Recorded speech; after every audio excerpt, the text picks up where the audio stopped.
And then the play calling, what was different? Coming up next. How's it going? I'm Cade. They low-key called me for the play calling It really advice. feels good to know you're making a difference within the community and outside your community. On my years in high school, I volunteered with programs such as Opportunity Village, 3 Square, and Baja Bound in Mexico. When I'm helping out in the community, it makes me feel really good. It makes me feel good because I know I'm helping people who aren't as fortunate out. It's important for me to give back to the community because my role as an individual inside this Las Vegas community is to help others out and make a positive impact. Thank you to Intermountain Health and the Raiders for this opportunity. Go Raiders. Welcome back to Raiders Game Day. The Raiders not only played with a renewed energy after a very emotional week, they covered the basics. Football 101. They won the turnover battle, and they ran the football. Let's talk more about it. Let's go over to EA and JJ. I'll tell you, Amber, that turnover battle is what it's about here. As we know, 1st and 10, young DBs, and you're on the 50-yard line. This is take the shot area. So we have cornerback playing off coverage right now. He runs about a 4.2 anyway. Oh, yeah. So this is an opportunity for him to make a big play underneath. Outstanding catch by Meek Roberts. Now I love to watch him turn the jet right here. Watch him turn the jet. Nice job. Get to the outside. Get to the sideline. Get to the sideline. He didn't take it back, but JJ, this is a great chance for us to see. You know what? When you're playing off, this is comfortable. You know you got that great speed, and now you can track the ball. That's the biggest thing here. Being able to track the ball once it's thrown, and an outstanding catch for our guy Meek. Absolutely, that's big time. Go up, see ball, get ball, go up and make the play. Both of them could have picked it off right there. This is another one. Simpson overthrown. There it is. Right spot at the right time. Outstanding job by Hobbs, hustling to the ball. As you can see, defenders around the ball. Okay? What have we been talking about from the beginning of the season? Turnovers and takeaways. The Raiders did it in bunches today. Outstanding job. Watch them work through that hole, but put all the Raiders around the ball. That's it. 3 rounds around the football. That's right. Hip, hands on the ball. We got to add those. Yeah, man. Playing so much excitement today. Guys are getting after it up front. But this is what happens when you have a defense that's playing full speed.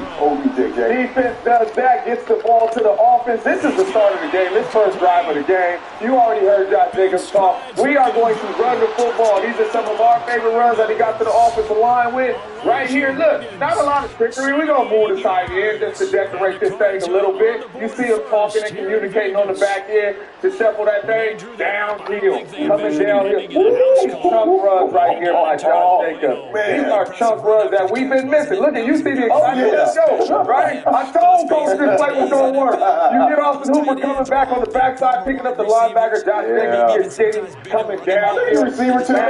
Explosive run. You see the receiver. And this is what I love right here. Look at, we're going to fake the fly sweep. We're going to counter and we're going to come back. Watch the defensive being run out there. And we open this hole for Josh Jacobs, and we know he ain't never going backwards. He's going to finish every run downhill. And once we get this running game going, this is what happens. The coach, Bobo said we're going 5 wide on y'all. When we go 5 wide, look at the middle of the field. When you go 5 wide, you know you're going to get zone. What are you doing? Or you are going to get man. Watch this man right here. His name is Jacoby. Yeah, I gotta go. Jacoby Myers. Hey, we call that RB.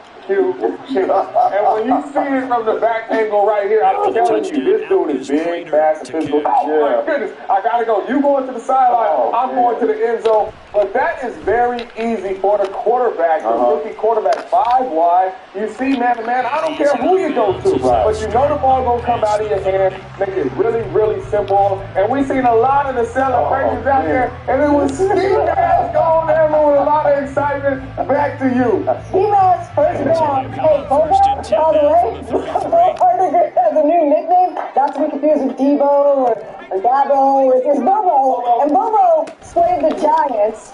The Giants have been playing very well. We keep mentioning this. Rick Martindale had that defense shutting down offenses. But they held Buffalo back in week 6 just to 14 points and 7 points against Washington. And then the Jets only scored 13 points. The Jets showed up in that game. But 30 points. The Raiders were able to score. And you know what? They were great in the red zone. The Raiders were 3 for 4 in the red zone, which has been a theme going back a year and a half with this team. They can move the chains, but once again, in the red zone, kicking a field goal. So being able to be efficient with everything that we just talked about. But you have to, I don't think we can give Bo Hardigree enough credit. This is a quarterback's coach that's never called plays before, and it's like on a short week, somebody else's offense comes in and is very effective with it. So you have to give them credit. That's just simplify the offense a little bit, take those plays out that you think are going to work, have some player input, and that's what happened. Outstanding job, JJ, of really looking at what we are. We're a running football team, and then coming off that, not really play actioning, but the 5 wide concept, getting the ball out of his hands quick, was perfect for this offense. We haven't seen this 5 wide. What did Bobo coach put in? So these quarterbacks was in that meeting like, man, and Bobo calling these plays and everything. I got you, man. It's our show. All right, I used to be your coach. I'm still your coach. We're going to put this 5 wide in, and it made it simple for the quarterbacks. 5 wide is really the best thing you can do to a quarterback except hand it off. Because you know what coverage you're going to get. You know where you're going with the football. Ball out of hands. Devontae's quick and big, Jacoby Myers quick and big, and Renfro quick and little. And they all quick, and they all can get open. But you know what? Aiden O'Connell did this at Purdue. Like, it was, Bobo looked at him, Bobo looked at him and said, I know what you can do, so let's do that. And as a result, you have to give credit to the rookie who was second start. I know what you can do, so that's what we Let's do that. It's a simple concept, right? It's a simple concept. And he comes out, he completes 64% of his passes. This is a big difference. Remember how many times he got sacked in that game against the Chargers, I believe it was?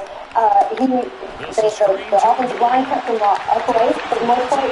209 passing yards. He did everything he was asked to do. He had a 90 passer rating, which is very good. You want to get up around 100. We got to give him some credit. Per se. He didn't know he was going to be the starter. He found out he was going to be the starter coming in and work on Wednesday. Right, yeah, exactly. It looked a lot like preseason for him. How it was slowed down, the pace of the football game. Very important that we continue to look at this guy and have him develop. Right? With these 5 wide, great running game, offensive line doing outstanding job. I'm excited to see him. We're going to make sure you get in on these game plan meetings. I have been told them. They should listen to me. I've been screaming it from the mountaintops. JJ, nobody's listening to me. Well, Davis was listening. All right, when we come back, we're going to hear from AOC. What a second outing, a big difference for him. We'll hear from the rookie. This segment of Raiders Game Day has been brought to you by Twitch. Watch, discover, join in. Again, O'Connell back to throw. They completes it to a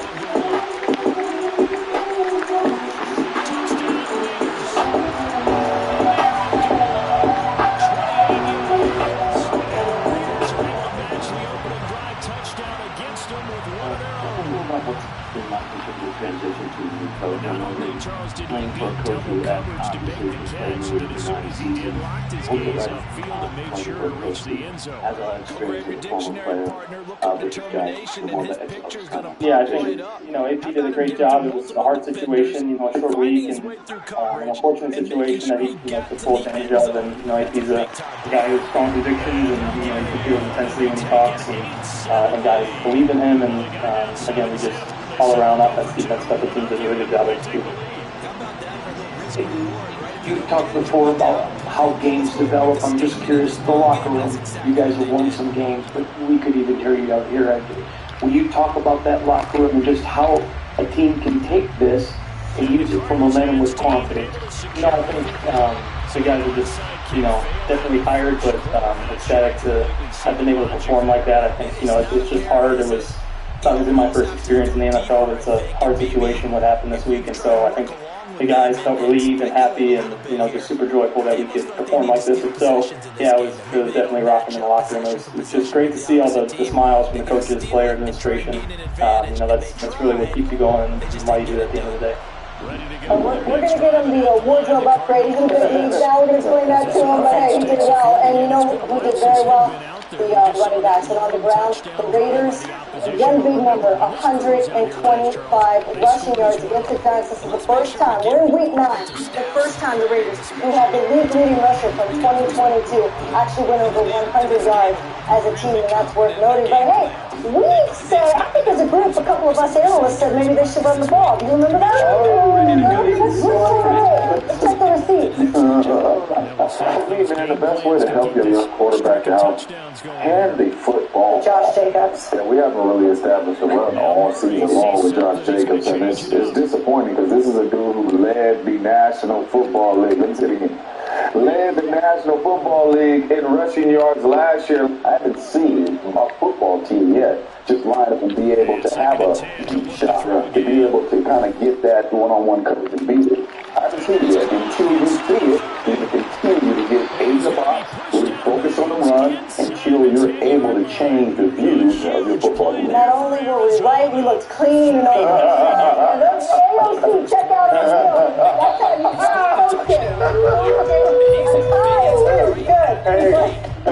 They need to raise our I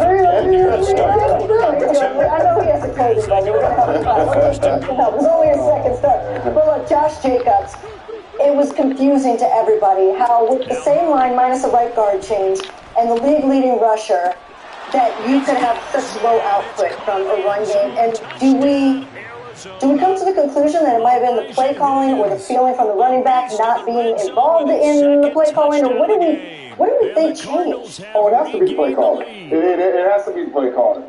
And you can see by the way these runs happen. It's not like you're necessarily out-scheming people. Our offensive line and our running back were just playing well. When you are with the offensive line and you are a running back, or you are a quarterback, you know what your best protections are, you know what your best runs are, you know what you guys are most comfortable doing. And that's what Josh Jacobs was saying. We just picked a couple of runs that we were really comfortable with. You don't have to get all tricky to be able to make some explosive plays.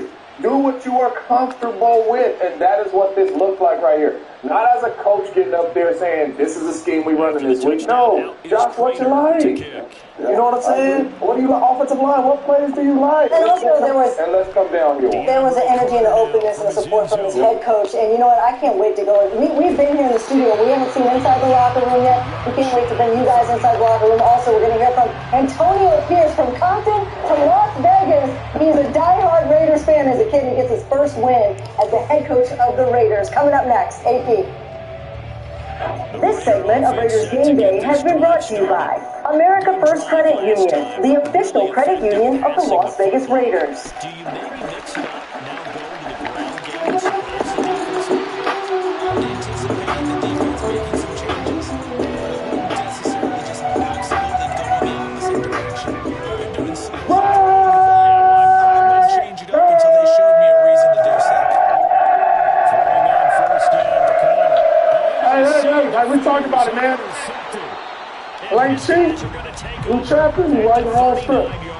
Write it on script, man. That's just one step, man. You guys got it. But more importantly, man, this is about us.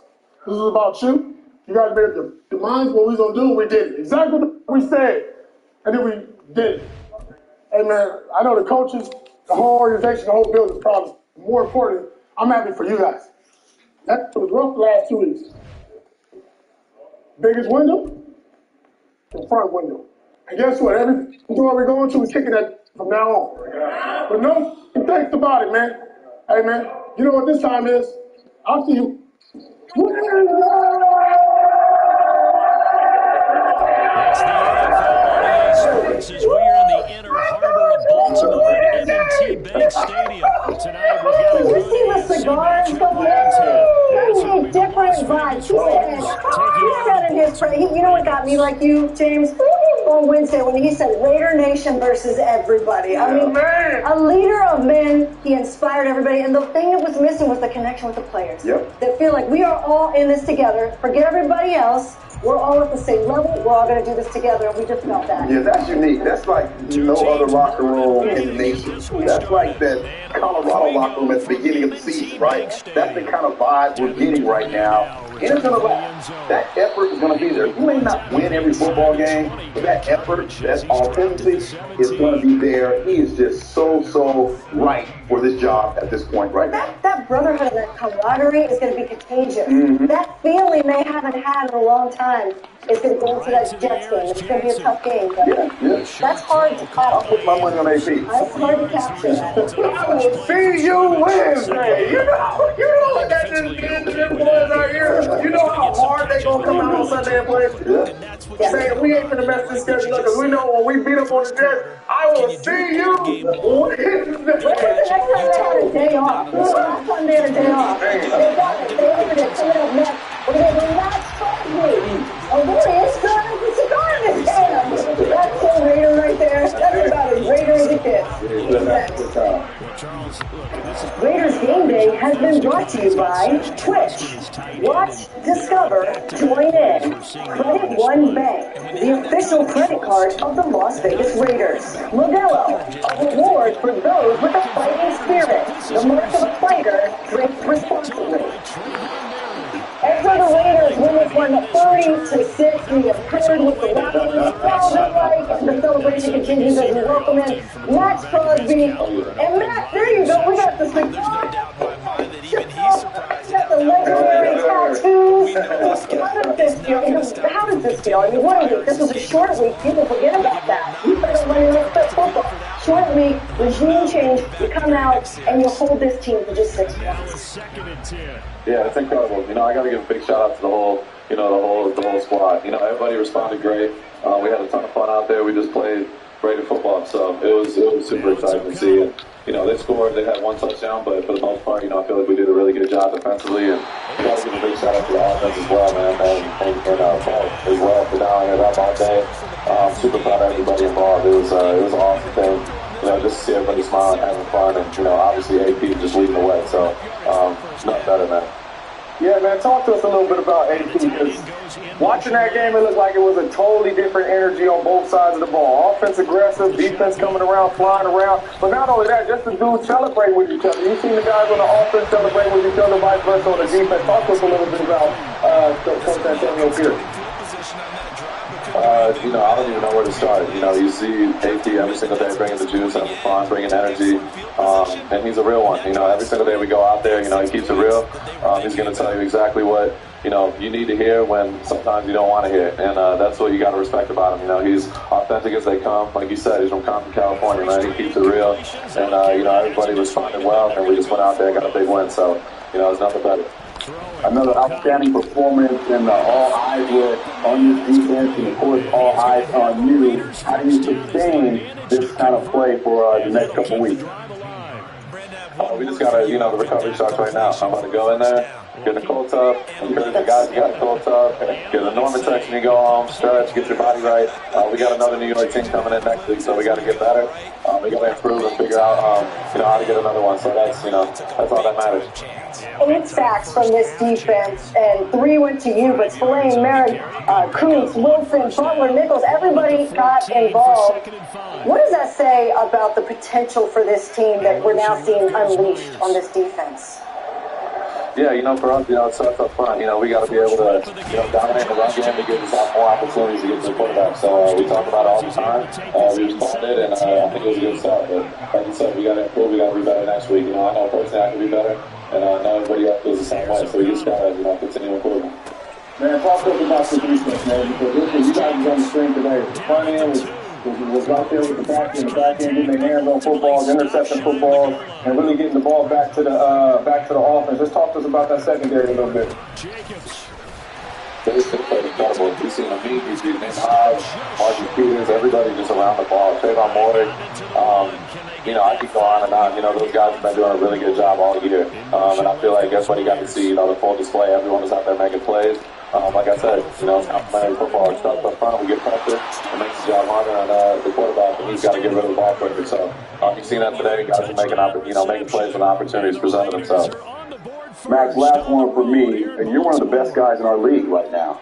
How do you deal with that every week of the game? It's all about the preparation. It starts, in January. Like I said, I do this every single day. I want to do the best of what I do. And I want to put my teammates with me, and I want them to do what I enjoy as well. So, it's just beginning. Like I said, we're halfway through the year, we're a lot more now.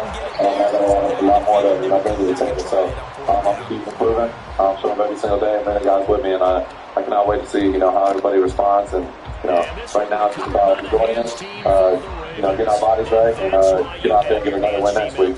Well, it's just nice to experience some joy and see you free. See the shortstop. I know you're going to get back to business, but enjoy this one because it was the players that bounced back and made this happen. Congratulations, Max, on the win.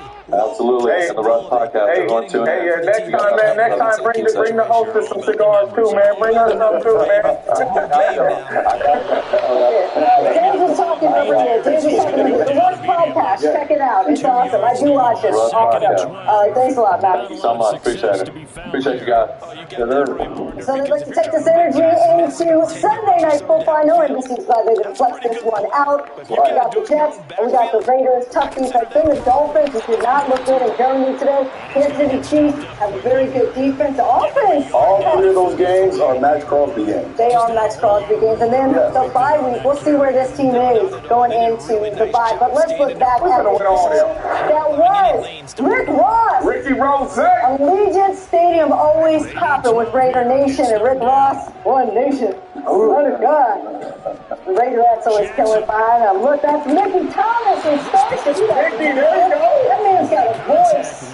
He has got his voice. Rocked out in the 70s and 80s. And then Keith Stokes. There she is. NBA champion Aces. Along with her homegirl Chelsea Gray. Another 3-time WNBA champ. Get it, Chelsea. That's right. It was a fun day to be at Allegiant Stadium. And speaking of, place. Speaking of rock there you go. Legend. John Felder. Hall of Fame guitarist. Oh, yeah. Out there shredding. Legend. Look at us. Hey, Zippa. Hold your baby up like that. Wow, Dad. Come on, man. All right, the Raiders, they walk away after an emotional week. A new era has begun. 30 points they put up on the Giants. Can they keep it going against the Jets? We'll see Sunday Night Football coming up. We'll see you next time on Raiders Game Day. Amber Field Harris, James Jones, Eric First drive, they got the touchdown. Now they'll be looking to make it a 2-score advantage here. And you know they spent all week in practice in meetings talking about taking an early advantage. Being the road team, going up the score, that takes the crowd out of the game and puts some doubt in the minds of their opponents. They'll begin on the ground with Jacobs. Stopped at the 24-yard line after a gain of 5. Now 2nd and 5. It's a gain of 5. Brings up 2nd and 5.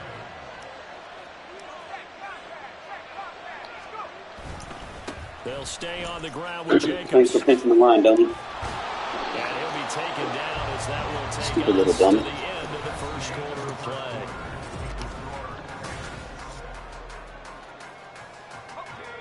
Line of scrimmage, the 37 on 1st and 10. Now, how dumb can you be? Jacobs going to try the middle. And not able to break away this time as they're going to stop him right around the line of scrimmage. Here's 2nd and 10. Here's O'Connell looking to throw it. Open man is Myers. And this winds up a gain of 4 to the 41. Oh, it's time to give a little credit there to the defense. They played that very well because it was a drag route. And he ran a little shallower than normal as he worked straight across the field. He was hoping he'd get lost behind the defensive line. But once he made the catch, nowhere to turn upfield. And now off to the races down the right side. It's a big play there for Vegas. And even 40 yards.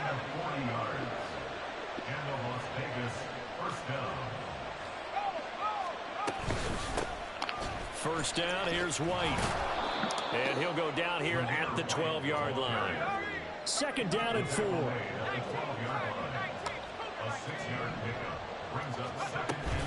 O'Connell now off the bootleg. He'll get that out to the flat to White. And he's brought down just outside of the 10 at the 11.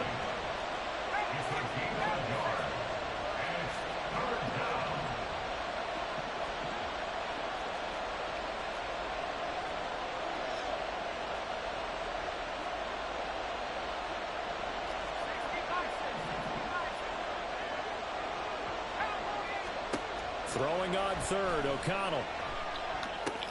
This is White on the screen. You linemen don't got to change the direction like that, dummy. First and goal coming up as they're able to convert there on 3rd and 2. And sometimes when you run a screen pass down in the red zone, it's really tough to create a lot of room to operate. The field's pretty condensed. Thanks for pitching the line, dummy. It was really well designed there, and they're able to pick up a first down. They'll try to That's what happens when you play with that D-line. You're going to get off sides. Not a whole lot there. He does get a couple, taking it from the 5 down to the 3. When you pinch that line, you do. Yeah, that one was relatively By easy motion and you pinch that line, you're going to be off sides. It doesn't take a whole lot, does it? Sometimes you get multiples. What I always love on these offsides is when each side points at the other. Hey, you did it. No, you did it. They deciphered that one correctly. They run. Abdullah. And he'll be taken down after. You're opening that gap every time you pinch that line. Appreciate it. The 2-minute warning. Thank you. And we've hit the 2-minute mark in this first Thank you for pinching the line. You're opening the run gap for me. Left goes Myers. Again, Look at that. Keep pinching the line, though. Is in. Touchdown, Raiders. Amir Abdullah punching it in from a yard away as his guys are able to extend their lead. Sometimes offenses can get too cute down near the goal line, but there's nothing fancy about this one. As Coach Lombardi would say, we get a seal here, and we get a seal here, and we run this play in the alley. And that's good work to hit the hole hard and finish in the end zone. Josh McDaniels, he's got faith in his offense, and he's going to have them go for 2.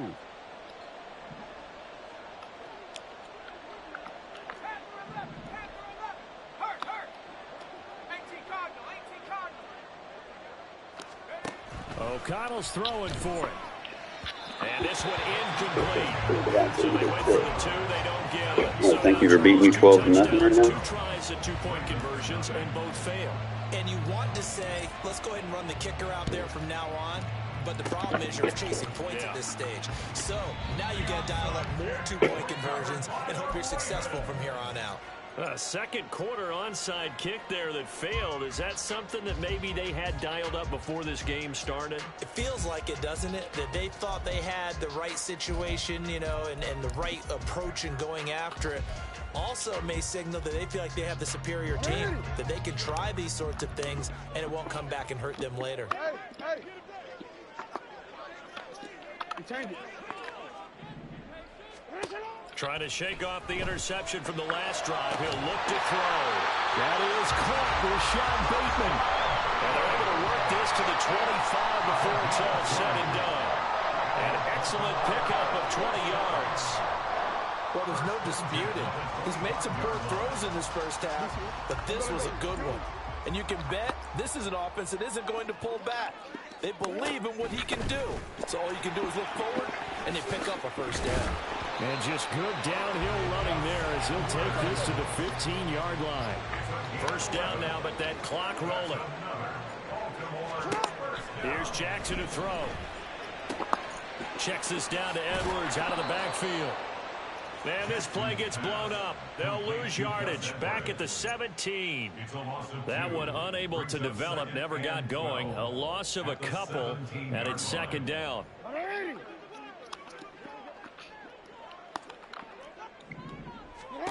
Now Jackson. Flush to his right. And he can't find a receiver, and he's brought down. Now the Ravens going to use one of their timeouts as the clock will stop with 37 seconds to play in this first half. Now after that sack, it's 3rd and long for Jackson and the Ravens. They'll look to throw here. And that is incomplete. Well, how about the coverage we just saw break out on 3rd down? Dime defense, blanketed the field with extra defensive backs and speed, unable to find an open hole to complete that pass. Tucker's kick is good, and that lead is back down to 9 now. So that kick gives them their first points of the game, CD, and it comes on the 3rd drive, but hopefully for them that's a spark that gets that offense going. Yeah, and I would say if you're the offensive play caller, as you look at your sheet, you're trying to find that part on there that unlocks bigger points. They've struggled with a few drives so far, finally got 3 out of it. How do you find the end zone? That's what he's searching for now. The offense for Las Vegas about set to begin the drive. And with a 2-score lead already, they may just look to get this thing to the locker room. This is caught by Tucker. And they work this well upfield across the 45. The Raiders going to use one of their timeouts as they'll stop the clock with 24 seconds to go in this first half. A big hitter to start the drive has him up near midfield here for 1st and 10.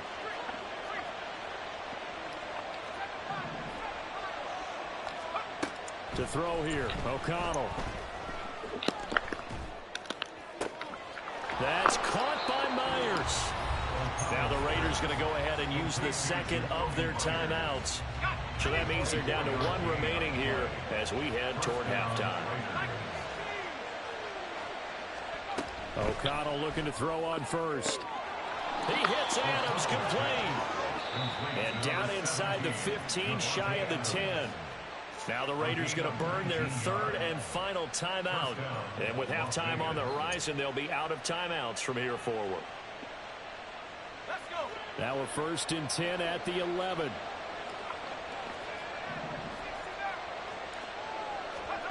O'Connell looking to throw yet again. And this is going to be intercepted. Picked off by Marcus Williams. And the Ravens are going to take over here on the INT at their own 5-yard line.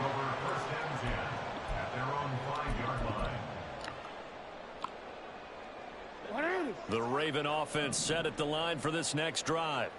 And they'll start from their own 5, so you'd have to imagine they'll stay conservative. On 2nd down, here's the option. And he's going to lose yardage. Not that it matters as the final seconds tick away. So we've hit intermission. It's halftime. This is the NFL, and it's a presentation of EA Sports.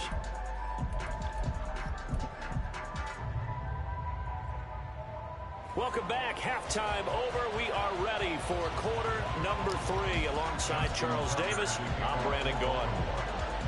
The Raiders with the lead already, and they will get the football here as the second half is now underway. And that'll carry over the back line of the end zone for a touchback.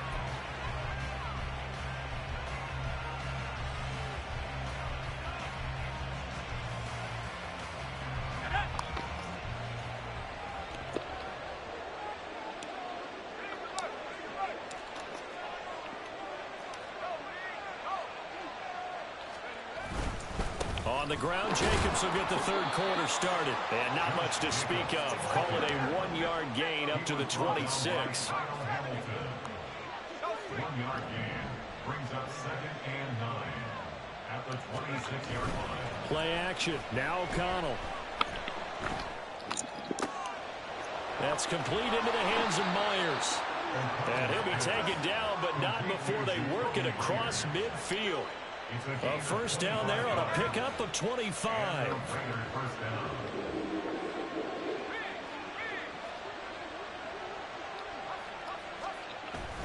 Fakes the handoff. Now O'Connell to throw. A throw left sideline falls incomplete.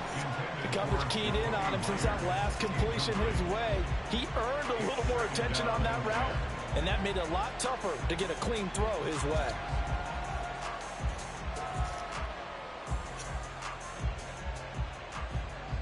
We're in Baltimore. 3rd quarter action. 2nd and 10.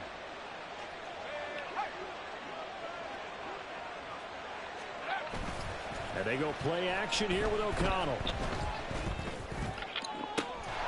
He finds his man complete. It's Myers. And he's going to get this one down. That's when you pinch the line in and make play action more effective, right? 29 yards, 1st down. And now we get into the psychology of the whole thing, because a lot of teams with a 2-score lead in the 3rd quarter, they almost become defensive with their offense, just playing not to lose. I think with this team, you got to figure at this point, this is a great spot for them to go into attack mode, really try and put the hammer down and finish this one off. And it'll be intercepted. Picked off by Marlon Humphrey. You're losing, bro. The Ravens are going to get the football here as the ball will come out to the 20. So it was a drive that had real promise here to begin the 3rd quarter, but ultimately derailed by the INT. And that was the position you wanted to be in, coming out to start this 3rd quarter, get a nice drive going, looking for the end zone. possibly got a little bit too greedy right there. And he'll power ahead, but only for about 3 yards. Second down coming up. Not a huge carry there on first down, but not all of them will be. But still, all in all, a positive play for the offense. It's all about picking up at least a few to set up what you're going to do here on second down. To throw is Jackson. He finds Bateman over the middle. And he takes this up to the 40-yard line before being corralled. The catch and run there, good for 16 and a first. And this was a nice example of an offensive coordinator scheming his guy open. Just a little underneath route, just trying to free up some space. And it worked awfully well. Got him not just space, but plenty of room to run after the catch to pick up really nice yardage. Off the play fake, here's Jackson. And that's caught inside the 30. And all the way in for the Ravens touchdown. Mark Andrews, 60 yards. And the Ravens back to win the score. So many times you think of these tight ends catching the ball already in the end zone, but today's tight end, they can run after the catch, too, to score. They're big, they're strong, but they're extremely athletic, and they can surprise the heck out of you when they get the ball in their hands and they're running away from the defense. Tucker with the extra point, and the lead is down to 2. Tucker now to kick it away following the touchdown.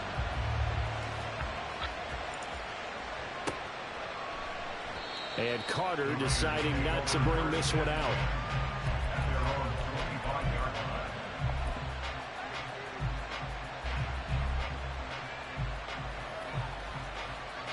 The Raider offense set to get this drive started. Still enjoying the lead here in the third quarter despite their defense giving up that last touchdown. Now they'll see if they can get the equalizer here on this drive. They'll send a receiver here in motion right. Here's Jacobs on 1st and 10. And this will be a gain of 5 as he gets it to the 30.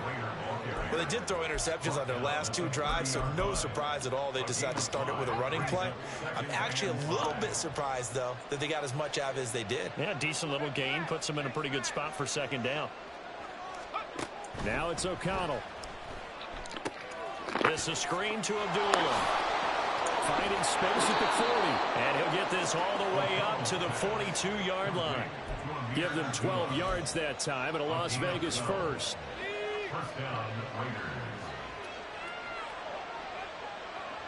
In motion left goes Myers. On first down, Abdullah. And he'll get what he can up the middle. 3 yards. That'll bring up second down. Well, that's just a pile of bodies there, and that's when you kind of find out who's a tough guy, right? Who can stand up and make a play. It was only a 3-yard run, but for both sides, they had to walk away from that feeling like, okay, I can stand up when the going gets tough in here. On second down, O'Connell. Short throw, and that's hauled in by Mayer. Only able to gain a couple there. And now 3rd down and 6 to go. Got to give credit where it's due. Really nice defense on that play. The pitch and catch was successful, but not any run after it. And the slot man goes in motion left. So they'll get a little extra time to come up with his 3rd down. Back now in Baltimore. It's been a good one so far. Just a 2-point game here as we get set for quarter number 4.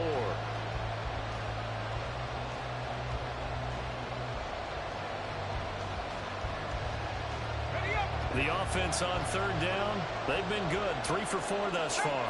This will be 3rd and 6.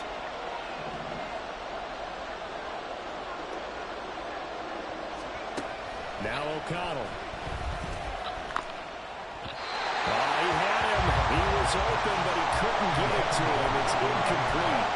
Critical play in this football game, because if they pick up the first there, that clock keeps rolling. Has to be a little frustrating for them because they know that they pick up a first down there and continue to use the clock, really increases their chances of closing this one out. Now they're likely going to have to give the football up and sweat it out on the sideline. In motion, the tight end. They'll go for it. O'Connell. Work in the middle of the field, and he's got man complete. And he is going to have a Raiders Raiders first down by a couple of yards, it would appear, as they're able to convert on 4th and 5. Running straight ahead is Jacobs. And nothing much materializing there on the first down run. He'll get a couple, and that's it. All right, that's a decent game there, but it hasn't been his best game overall. So I wonder what the mindset is of his team. Do they want him to handle the football and try and close this game out? Or are they going to make an alternative plan and maybe go in a different direction? I think they need him, and this is his time to shine. Hey, let's face it, you can put any Halloween costume on, you're not going to be able to disguise him, because for a tight end of this size, difficult to sneak him anywhere, but that's what they tried to do. Lined up on his right, tried to work his way back to his left, but just a minimal gain as the defense was able to react quickly.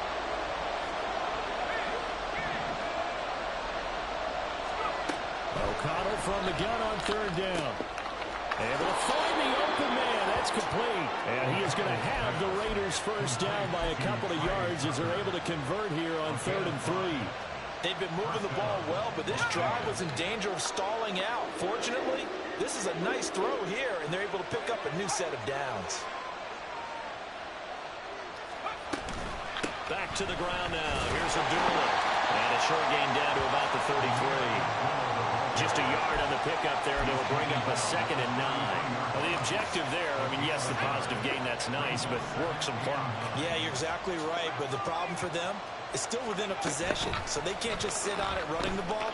They have to find a way to throw it effectively as well. They'll be marked down at the 26 with a gain of 7. They like going to him in the slot. He catches another one. I think this comes under the heading of, until they stop him, why not go back to him? He has something going really well. Great working relationship with the guy throwing the ball, and they keep making the connection. And he is going to have the first down, and that is going to suck the life right out of this crowd. I have to chuckle to myself a little bit, Brandon, because right now I could be in that huddle with that offensive line. I know exactly what they're saying. If you call a pass play here, we're going to call a timeout. Run the football. We've got control of this thing. Get in behind us and let's go. Their time to shine. Not totally home free yet, but it's looking good as they come up 1st and 10.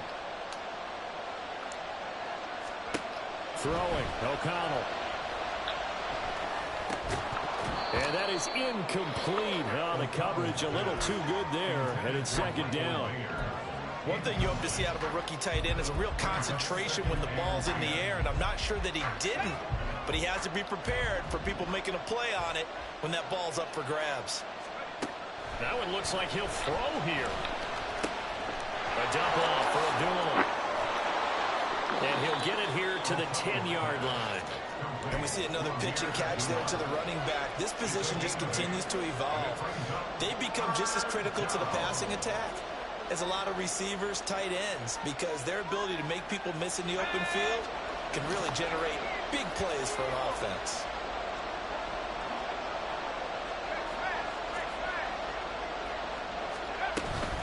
They'll run here. Abdullah. And he won't be close to a first down as he runs into a wall right around the line of scrimmage.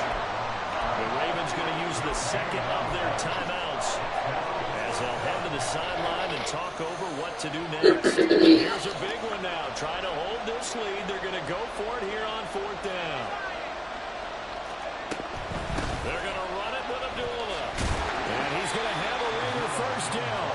And that should be the one that finishes the script here.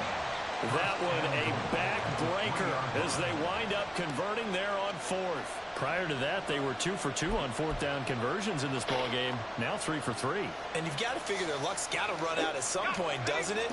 I will just tell you from a defense's point of view, someone has to step forward on 4th down and make a play himself, because they're just letting it happen to him right now. Here's Jacobs. And he'll get him a bit closer as he's down to the 2-yard line. Good work there, holding him out on 1st down, and this is going to be a battle down here on the goal line. Can they hold their ground for 2, maybe even 3 more plays?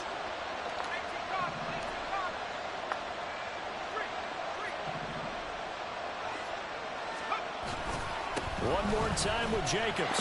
And he's across for the touchdown. And in the final minute, that should just about seal it. Ah, what a luxury it is to be able to call on a bowling ball like Josh Jacobs down near the goal line.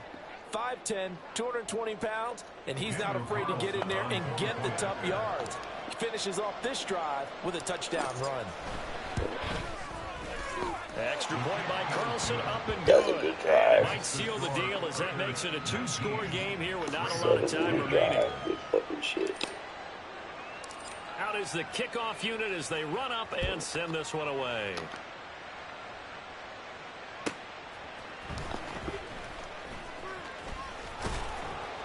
And out a little across the 25 to the 27. The Ravens take over first and 10 at their own 27-yard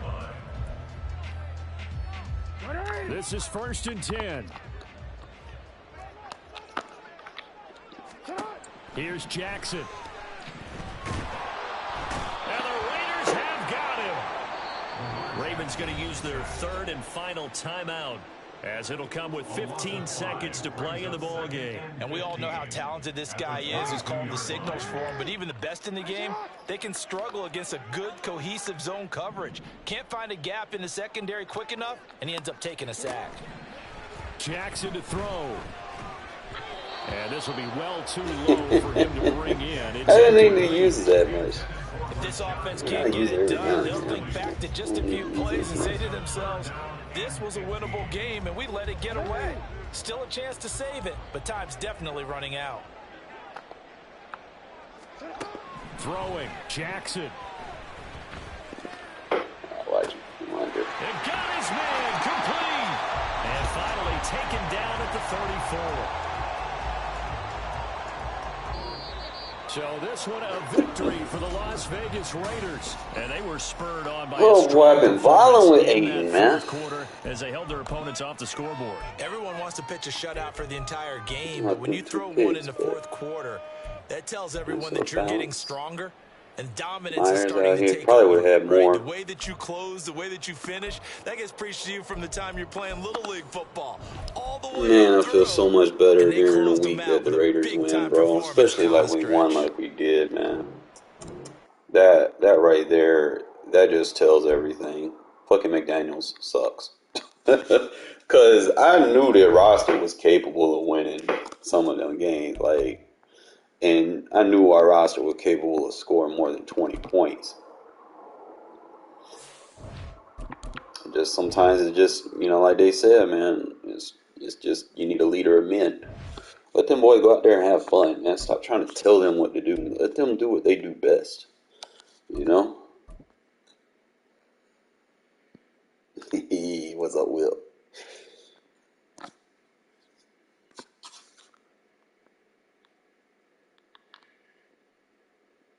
EA Sports coverage of the NFL brings us to the heart of Texas and the very wonderful AT&T Stadium in Arlington. Today, boy, what a matchup. Two NFL franchises with so much history, so much tradition, getting set to do battle here. As it'll be the Las Vegas Raiders taking on the Dallas Cowboys. I just don't like the Cowboys. They be overrated every year. Fan bases around the Cowboys and the Raiders are underway. Like, oh, we won 14 games. Like, look who you get to play twice a year. I know, right?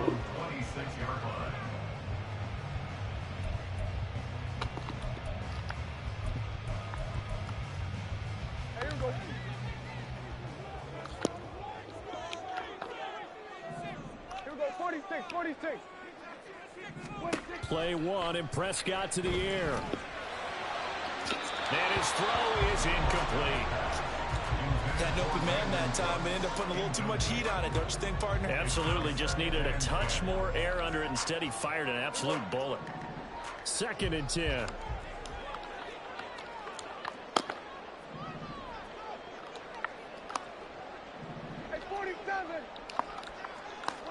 Now Prescott.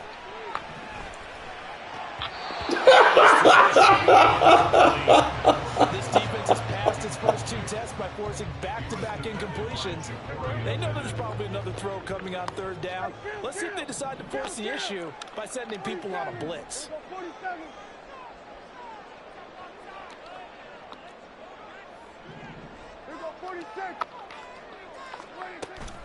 Play action now. Prescott. Who was a meeting in the backfield on that one? Down a Raider sack. Multiple players combined for their team's first sack of the game. It always helps for a visiting team to come in and set the tone on defense. In fact, when we talked with them prior to the game, they said they wanted this home crowd to feel like they had to hide their valuables when they were in town. Well, the home crowd quiet now early. See if their offense can take over and get some points on the board. He's got his target. That's complete. And they will touch him down, but not before he gets the first. Fourth down conversion plays, you usually think 1, 2, 3 yards, maybe 10. Not there. What a huge pickup as the Sticks make a drastic shift forward.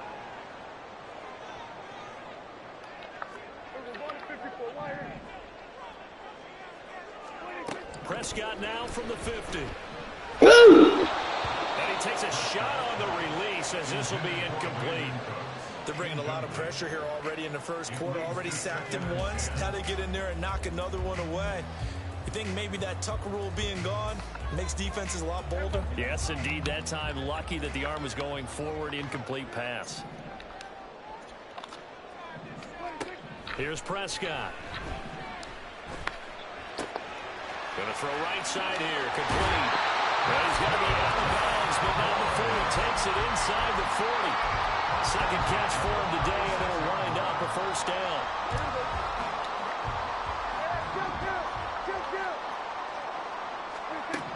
And again, it's Prescott. Prescott stripped, and the Raiders pick it up. And nothing but Team run gun empty sets compete the whole game, bro. We coming. Now he's loose down the middle of the field. And he's Tighten into up. the end zone. It's a fumble return for 6 and a Raider touchdown.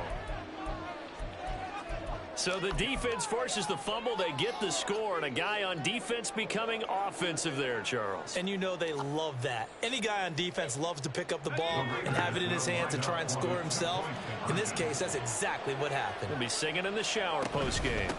They'll try to run it in with Abdullah. Yeah, inside. They were looking for the 1-2 punch, but they couldn't get that two-point conversion. And I have to wonder, were they scheduled to go ahead and kick the He's gonna even score again on his dumb ass. Gonna come out and gun empty. Fucking shit.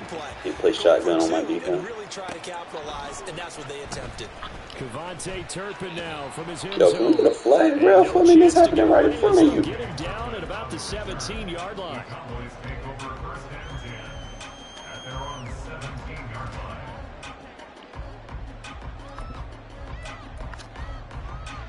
About set for this next drive by the Cowboys offense. First down, Prescott. Quick here, it's complete. They'll wind up getting 7 on the play, and it'll be second down. Brings up 2nd and 3. Prescott to throw it. It's caught left side by Cooks. First connection there of the afternoon for those two, and it's good for a first down. That's good for the Cowboys. First and 10 at the 32-yard line.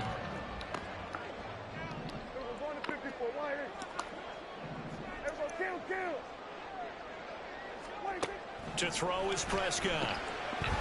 Waiting for it. Oh, yeah, that is incomplete. He couldn't hold on through the contact. Brings up second down. Well, that's absolutely going to fire this defense up. They made it their mission to deny that completion, and they came through with a nice hit and knocked it incomplete.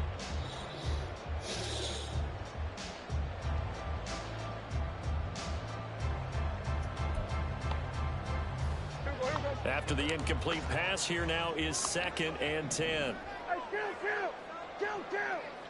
47. Here we go, 47. To the air again, Prescott. Good shit, Hobbs. Well, he took a shot as he let Caught lockdown corner over there. and it's going to bring up a third down. Nice back-to-back plays defensively. They're stacking momentum now. 1 incompletion, 2 incompletion. They're going for more. Now they face a 3rd and 10 after back-to-back incompletions. Here we go, going to 53. Here we go, 46. Gun. Hey, 47. There you go, 47. 26. Prescott now. That is caught. And he'll be taken down, but not before they work it across midfield. Give him 22 there on the third down conversion. That's a play that will likely be forgotten when you talk about big moments in this game. But plays like this are critical to keep drives going. And if points result, we'll call this play significant. Prescott yet again. Waiting on it. Oh! Not able to hook up there. Incomplete. Well, they've been back on their heels a little bit here in this drive, but a chance to exhale just a little bit there with incompletion on first down.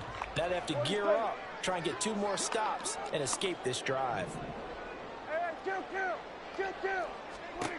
Throwing again. Prescott on 2nd and 10. And Cooks has it over the middle. And they'll wind up getting this to the 37. Gain of 9. This will be play number 8 here on the drive. It's 3rd and a yard. Prescott. Pass taken in by his big tight end. Touchdown, Cowboys. Jake Ferguson, 37 yards. And the Cowboys are an extra point away now from moving out in front. Point after, right down the middle. And they take the lead here at 7-6.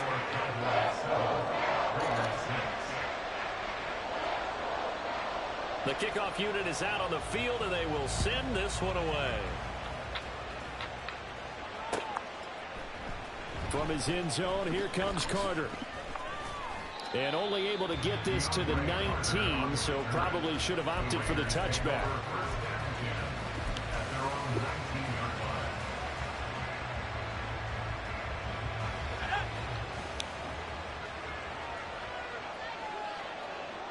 In motion left goes Myers. O'Connell looking to throw on first. Looking left side, and he's got a man. That's Jacobs. And some room to roam now. And he gets us to the other side of midfield across the 45 before going out. A gain of 37. That's why you call a screen. You want to catch a defense over-committing. Plenty of space available, and that matched up perfectly. What a convoy he got downfield to pick up big yardage on that play. O'Connell on 1st and 10. It's the baseline and dummy. And he's going to be brought down right baseline again for me, please. 3-yard line. It's another first down on what will be a gain of 21 yards. And this has been a nice answer to the touchdown drive against him. Please, baseline, I fucking dare you. Come out and reestablish the tempo. A nice throw there, and they're putting together a very strong drive as a response.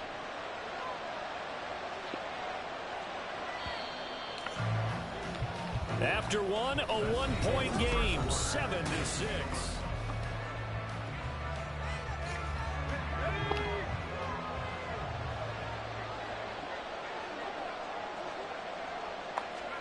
First down throw, O'Connell.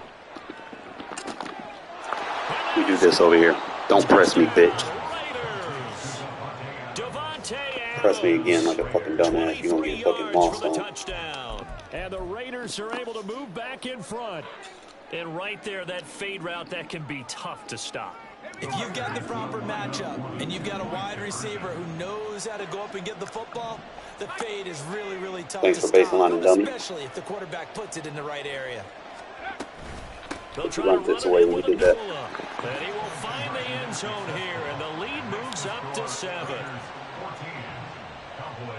Told you not the baseline, you fucking retard.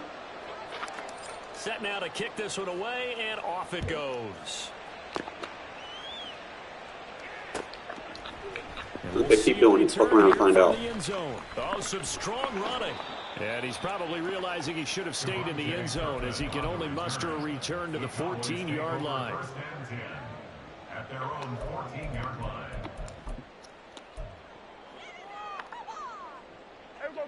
The Dallas offense here set to begin the drive.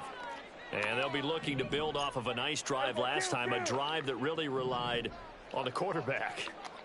Making good decisions, distributing the ball well, distributing it accurately, keeping it away from danger. A really nicely run drive. Now the defense, what adjustments do they need to make in the passing game? Pass rush, pass rush, pass rush. Whether it's the guys up front or maybe you bring additional guys, but you've got to disrupt the timing of them throwing the football. We'll see if they can disrupt it here. A second down throw for Prescott. There's a meeting in the backfield. Multiple players getting home there for an 8-yard loss. Gun bunch sets are so easy to blitz. To be under constant pressure, and these sacks, they're starting to pile up. And if they want to have a realistic chance in this one, they've got to change their blocking assignments. They've got to do a better job to keep him upright. If he's going to be on the deck constantly, they've got no chance to win this game. 46.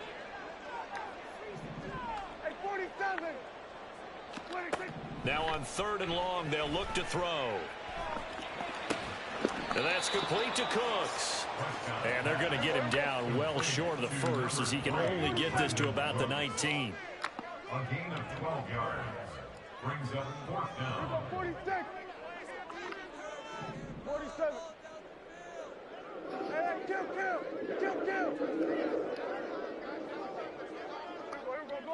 Go to 54. Why 4th down, Prescott. How would you do that? Bracket coverage, man. But it's intercepted. Picked off by Nate Hobbs. Told you to get out of that gun empty shit. Take that shit away every fucking day I swim. So this defense doubling its pleasure there. Remember, they had the fumble return for a score earlier in the game, and now this time an interception return for another score. Now for the extra point, Daniel Carlson. But keep saying I'm capping, bro. You know what the fuck I'm talking about. It's good, and it is now I've only been playing this game for fucking 30 years.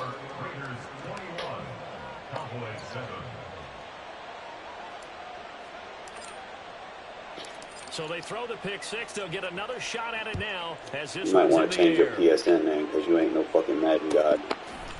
And here comes a return from a few steps whole into Cowboys the out end here zone. losing to the fucking And the Raiders. decision to come out It's of the end zone is embarrassing. going to cost him 5 yards as he's taken down right at the 20. At their own 20-yard line.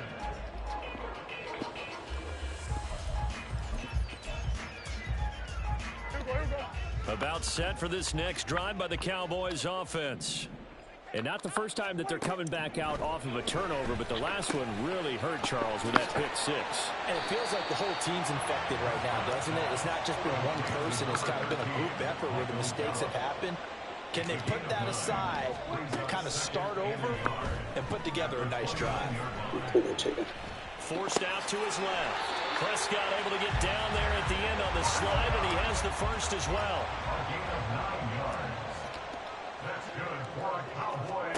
Looking to throw. Prescott. And that's complete downfield to Cooks. 49 yards.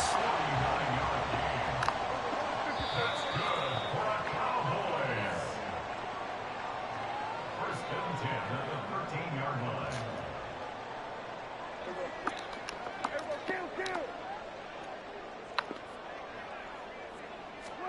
On 1st and 10, Prescott. And he slides and covers up at the end as he's going to be able to pick up decent yardage. Prescott urging his guys to go quickly. They need to get up and set. 2nd and 3. Steps away to his left.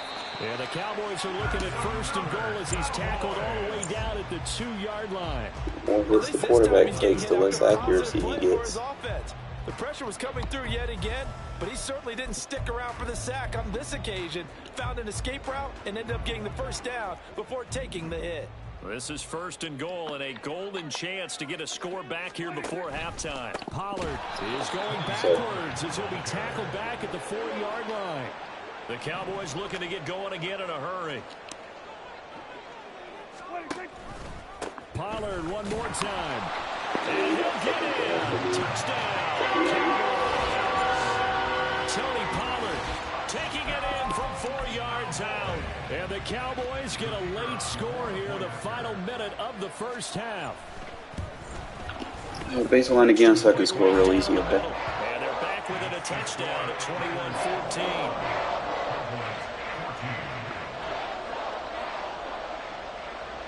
The kick team out there for the Cowboys as they run up to send this one away. But no run back here. Fair catch, and this will come out to the 25.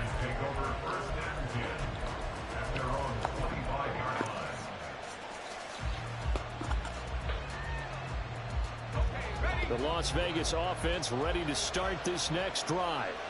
And just inside of a minute left, Charles. They got a pretty long field ahead of them. I'm curious to see how they play this, but you would think definitely enough time to at least try to get through out of this. Yeah, you want to move with a nice sense of pace. You want to up the tempo a little bit, but you have to do it with some poise as well. You don't want to go so fast that you hurry yourself into mistakes.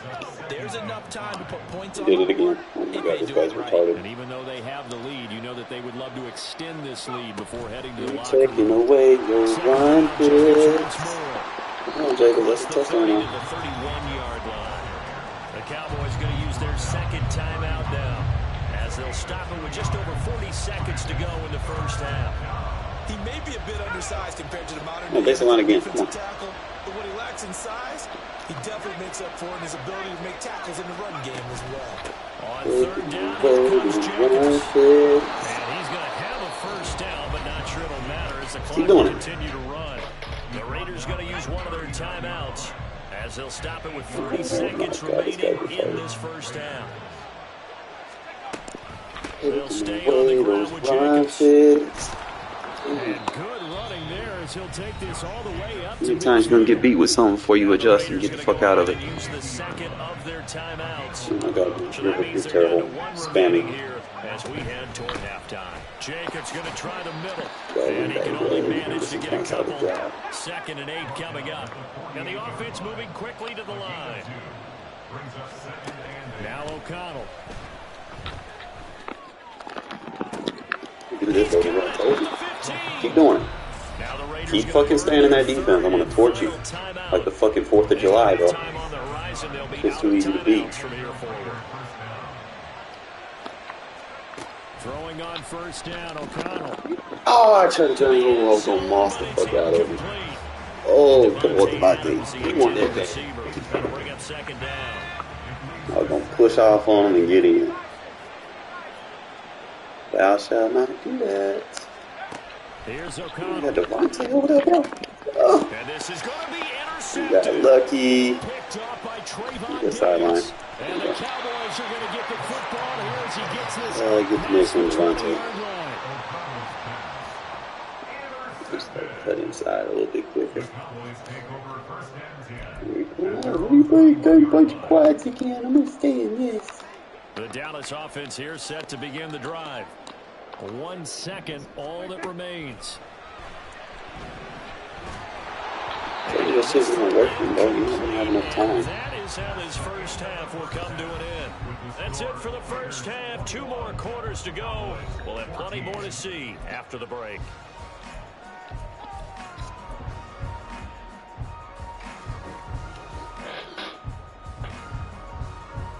And we welcome you back now. Alongside Charles Davis, I'm Brandon Gunn, getting set for quarter number 3 here. The Raiders with the lead already, and they will get the football here as the second half is now underway.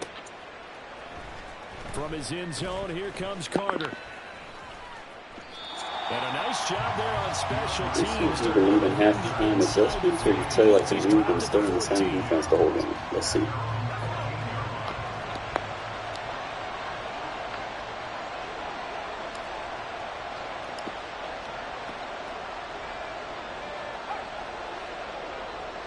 Thou shalt not beat the line. Weak box. On the ground with Jacobs. And he finds enough of an opening to get Taking your run picks away when you baseline, dummy. They're going to hurry back to the line now. Pinching your line after you baseline is not going to help you. You took your corners out of the run fits completely. Second down, Jacobs once more. Keep going forward. After a gain of 3. So they just need 1 yard here to pick up the first down. I wouldn't do that if I were you. Try to run forward with Jacobs. He Come on, Jago. He did. to a first down, but I see the closed fist of the referee, and that means fourth down. They go with Jacobs. This is going to be nowhere close. Needed some inches and ended up losing yardage. Boy, a curious decision to go for it. Doesn't pan out. And Dallas, they'll take over in terrific field position.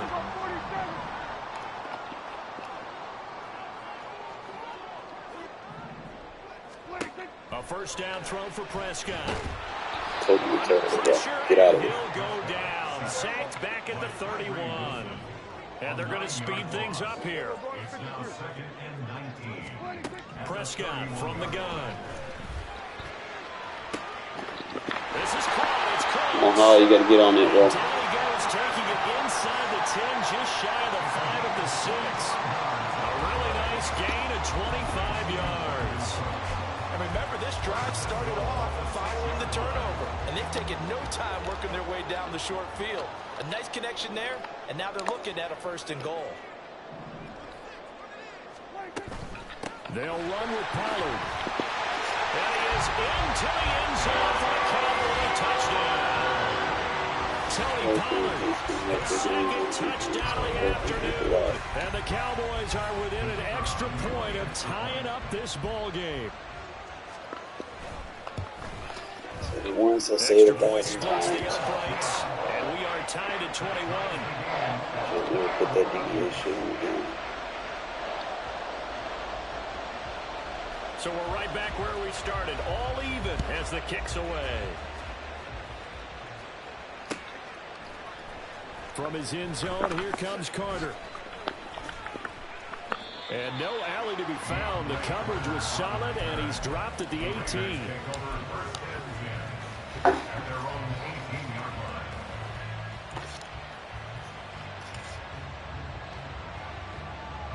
The offense for Las Vegas about set to begin the drive. We got a brand new ball game, all even after that last touchdown, so every drive now becoming a little more critical here in the second half. 43 yards rushing for him now to this point. And now it looks like they're going to be in the hurry-up. Second down, Jacobs once more. And he'll be stopped up at the 26 after a gain of only a couple. That's all about doing the dirty work right there defensively. Second and short yardage, that's all about plugging those gaps, not giving a running back a crease to run through. And that's a nice job to hold him just a couple on fourth and third down. 2 yards still to go. Third down now. They'll bring a receiver in motion right.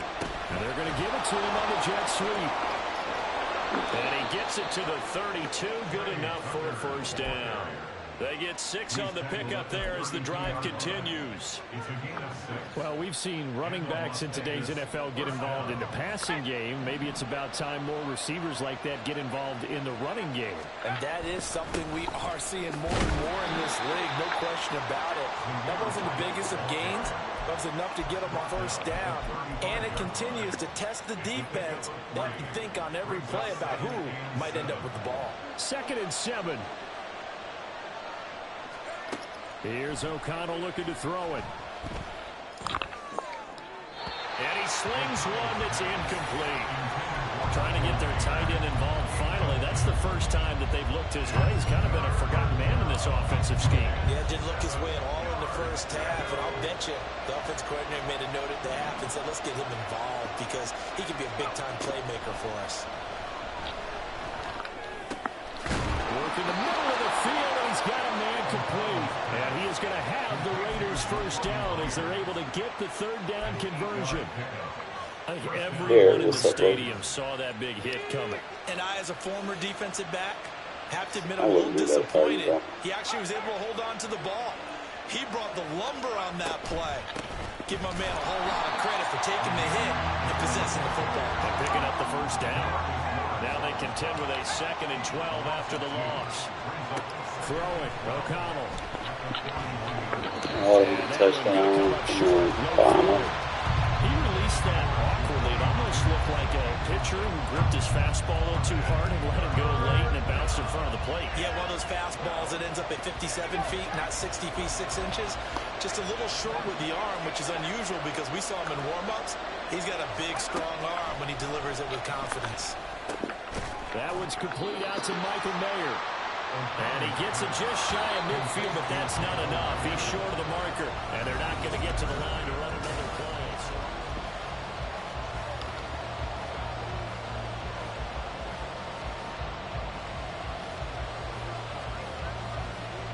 Tie game, fourth quarter, and they're going for this thing on fourth down.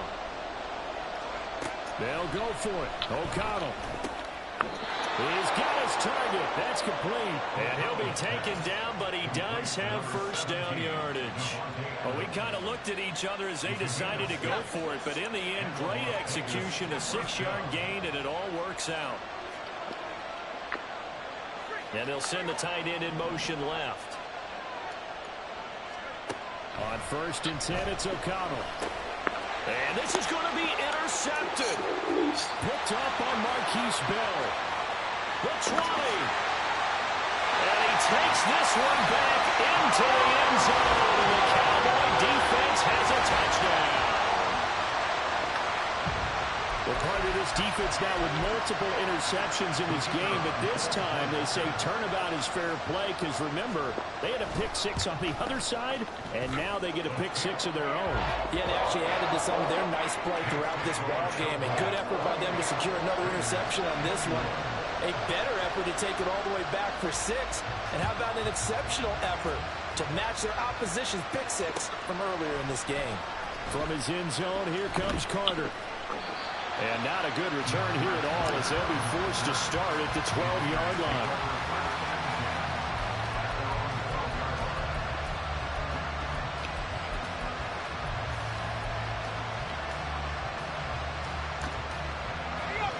The Raider offense set to get this drive started.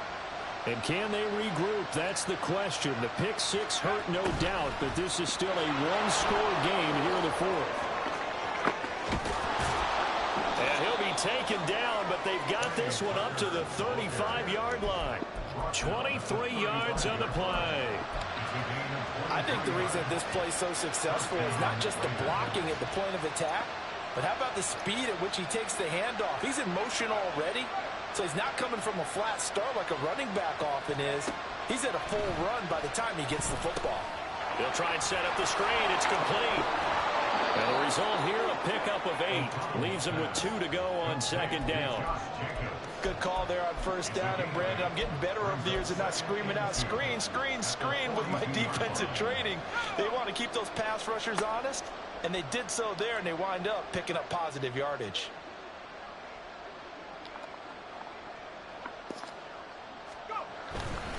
They'll fake the jet sweep there. Instead, hand to Jacobs up the middle. The battle in the trenches never more important than right now. This is 3rd and inches. Counter play with Jacobs. And he's got a first down as he's up to the 48. It's a gain of 4 there, and it gives him a new set of downs. All 3 timeouts plus the 2-minute warning. Here's 1st and 10. To throw here, O'Connell. And that's going to be incomplete. Too tough to hold on to that one. It's 2nd down. It's another zone defense. It looks like it's open for possibilities, but they did a nice job patrolling the middle of the field and forcing an incompletion. On 2nd down, they'll run with White. And he's fortunate to get anything from that. Give him a yard up to the 49. Whenever we talk about the best strong safeties, one word constantly comes up, and that's instincts. Being able to diagnose run or pass and make the appropriate moves. He crashed down hard there. He was ready for that running play. 4th quarter, down to the final 2 minutes, and we've got a one-score game. Work to do here with a crowd at fever pitch. 3rd and 9.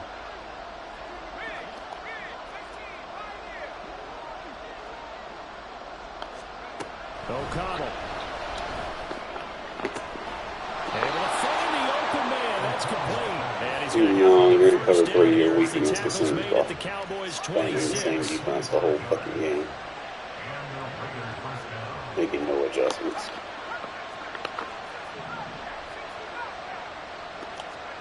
Here's O'Connell. Open man is Tucker. And he gets it all the way down inside the 10 and mark him at the 5. And two big plays, one after the other. Now all of a sudden, they're on the march. Got to feel good about what they've just gotten done, and now feel really good about what's in front of them. Here's first and goal.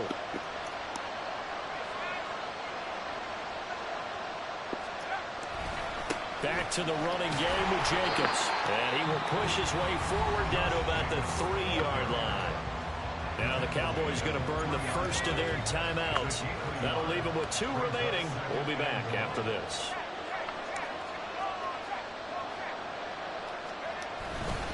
Jacobs. Fighting, but he won't get too far. Maybe a yard, that's all, down to the 2.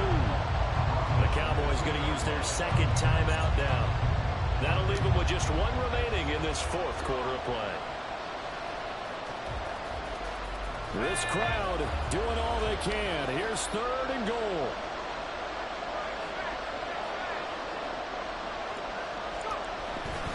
They'll run it with Jacobs. And he gets halfway there down to the 1-yard line. The Cowboys signal for their 3rd and final timeout. That'll be their 3rd and final stoppage here as we step aside.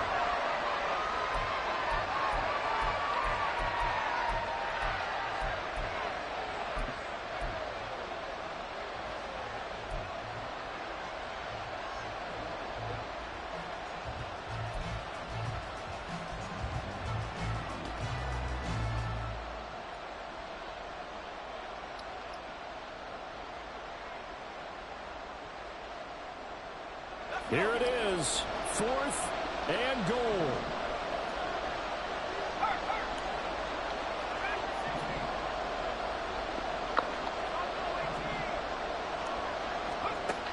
Gotta try it. Man, that could be, hey, they didn't throw a flag. Can't fucking throw the receiver on the ground. What the fuck? So that's the second time this game they've given it up on 4th down. They're now 1 for 3 on 4th down conversion tries. But they must feel good about what they're doing, right? They continue to go for it on 4th down. Give the defense a lot of credit, though. They've stopped them 2 out of 3 times. Usually you have 4th down plays that you have dialed up and ready to go and you think are going to be successful. Not so far in this game. And that run, that changes the whole mentality about the drive right there. They were starting on their own 2-yard line. They just wanted enough space to punt the football successfully. Now they're talking about putting together a drive.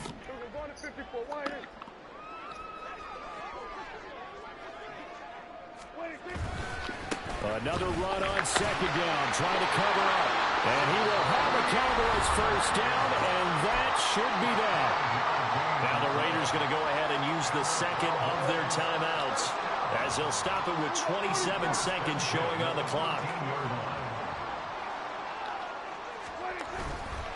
5 points of contact necessary at this stage as they'll run on Holding first flag. down. Come on, man. Refs, y'all gotta throw flags, bro. 5 yards shy of midfield. A big gain there, Laughing at and that, that should holding all certainly this be shit. enough to put this one in the win column. Trying to put refs in the game, man. What is the point of the refs if they're just not gonna make those calls, man? This would be his first big run like that. It is what it is. Lost on the fucking refs not doing the fucking shit they're supposed to do. See if it can continue. Then they don't want to show the fucking highlight Second half, of Charles, the a little dude bit just throwing my different from the receiver on the first. Not ground. only Like, did that we should have be the fucking lead change defensive after holding. intermission, but they were able to pitch the shutout But in the it is second what it half is, man. and get Like an I said, impressive the game victory. not perfect. And what's the old Hopefully by expression? next year It's they not fix a lot quite of how I these saw things, it bring playing the out in my penalties head. back. You know they didn't expect this at all. You know, people As you getting away with mentioned, went into murder. the half of the league. I personally say they just need to get rid of the game styles. It's like ever since they introduced it, it's just been too much finicky shit going on. You know, can't challenge plays. Fucking AI is gonna get away with murder. Like AI can throw receivers on the ground. They can fucking PI them as long as it's not your user. It's not gonna get called, which is fucking stupid. You know, like I said, it is what it is. Should have won that game. GDA shit needs to go. You get too many points on people, they fucking start helping your opponent. I only play so many fucking games, and you know, start seeing this shit pan out the way it does sometimes, it's just like, you know, it's ludicrous at this point. Just a lot of stuff that they got to kind of go back to the fundamentals. You want to know why the PS2 era was the best era of Madden is because they didn't have all the bullshit. AI would get flagged. Like, they had the shit perfect. It's the NFL on EA play like Sports as franchise we are in minus the inner simulation. harbor of Baltimore at That's really all it M&T needs to Bank be. Stadium. Straight ahead, we've got a pretty good one on tap here. As it'll Make be the the Las simulation all you Vegas need to Raiders control, like taking all on the the other stuff, Baltimore you know, behind Ravens. the game styles need to go. It was like the worst introduction to the game series. Set to go now on a beautiful sunny afternoon. They did that when Mud came. Like, once Mud came, they were going to put game styles in the game. Now returning from the end zone. It's the worst idea they fucking came out And he'll with. be stopped right around where he would have been had he gone down to a knee, maybe a yard shy of there at the 24. Like, you'll have the fucking arcade shit happening.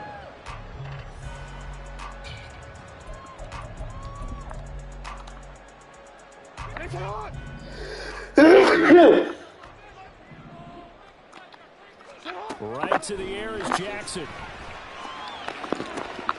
Well, the first play of the game going to be intercepted. Ja'Cory Bell. Alright, so this guy's like 96 feet, and he's... Where's the 96 feet?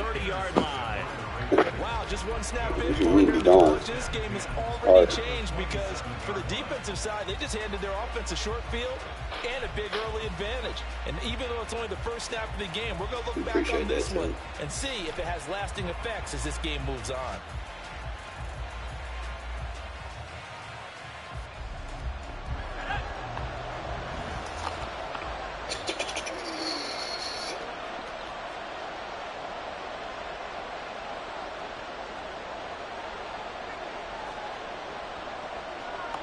And now they'll shift things around.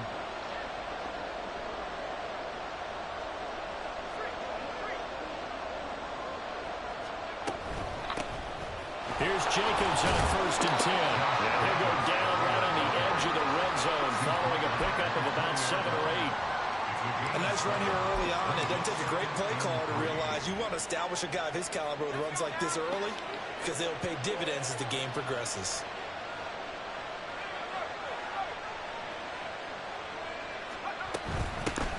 First carry of the game for Zamir White. And he's only going to get a yard from the 20 to the 19.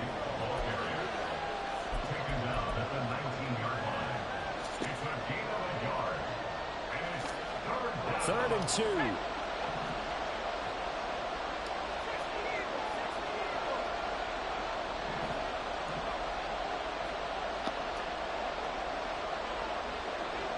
Adams the man in motion right.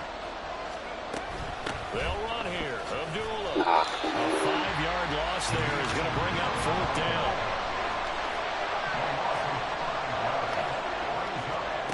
Back to throw.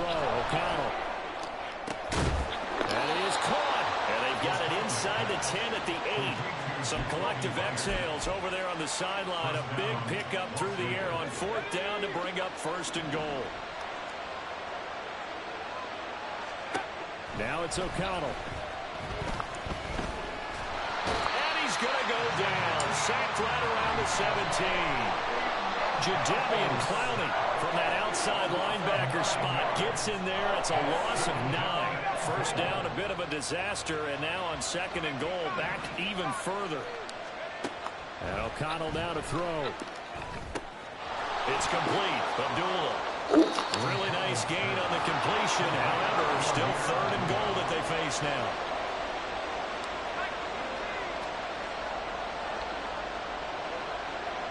Now they'll put a receiver in motion left. They run. Abdullah.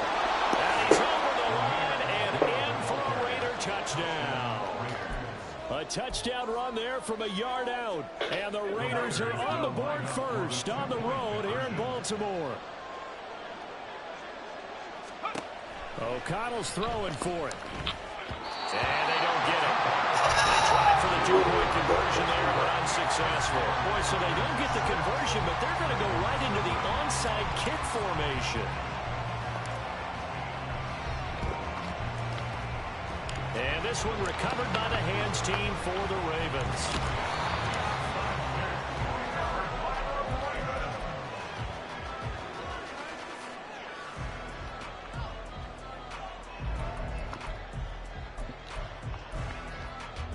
So 1st and 10 now from the 30. Trying to shake off the interception from the last drive. He'll look to throw. And this is going to be pulled in by the tight end Andrews.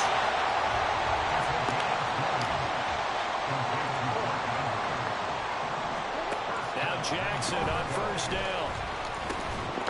His early struggles continue. Here's another one intercepted. Picked off by Trayvon Merrick. And the Raiders are going to take possession here at their own 3-yard line. The Las Vegas offense ready to start this next drive. They take over here following the interception. That's the good news. The tough spot is the spot that they're in. That's inside the 5 in the shadow of their own goalpost here. 1st and 10. So now 2nd and 10 after the incompletion on 1st down. Operating from the gun. O'Connell looking deep for Adams. And that's going to be incomplete. Good effort there trying to take a shot, but it's 3rd down. Well, get man coverage on the outside, and my scouting report on these DBs tells me that they love to take matters in their own hands. They want man coverage, not zone. And there was good coverage there that forced the incompletion. Now yet another incompletion here as they fail to connect on 3rd. Anytime he reads man coverage, I don't think it's going to be the only time he'll try and hit that route to the outside in this game. He'll test the perimeter, but that time, they were up to the challenge. O'Connell here on 4th down. Open man is Jacoby Myers. He's got it. And he is going to have a Raiders 1st down as they manage to convert, and that'll keep the drive alive. They'll send a receiver in motion left. On 1st down, Abdullah. And he sneaks his way forward only for a couple here. 2nd down. You've got to be Okay. He didn't want to defend trap runners. Get out of cover 1, bro.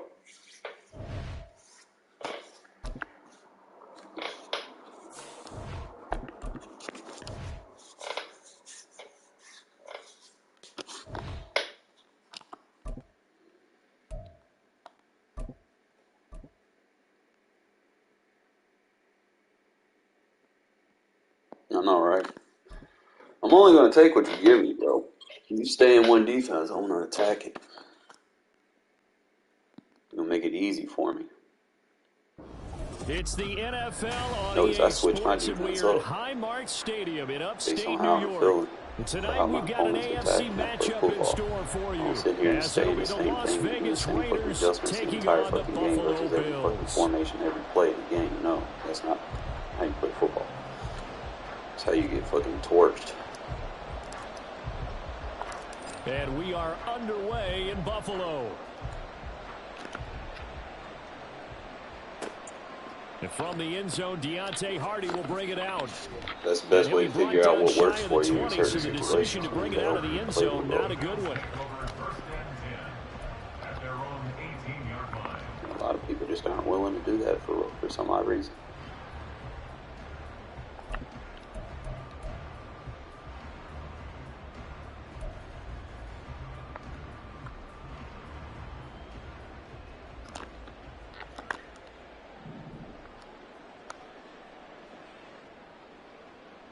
In motion left is Davis. Yeah, I've seen that play so many times, bro. Multiple players combined for their team's first sack of the game. 2nd and 10. 2nd and 10 at the 18-yard line.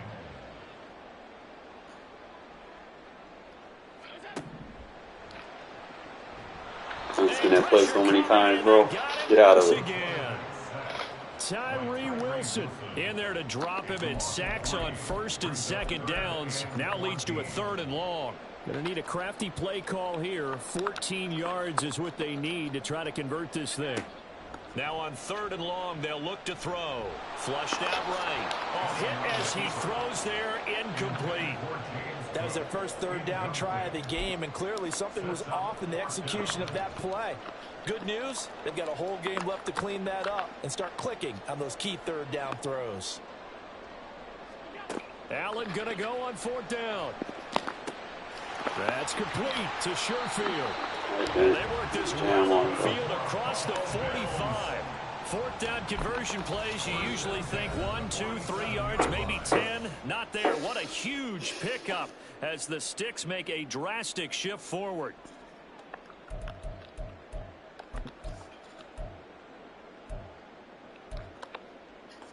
The big play has them all the way out near midfield for a 1st and 10.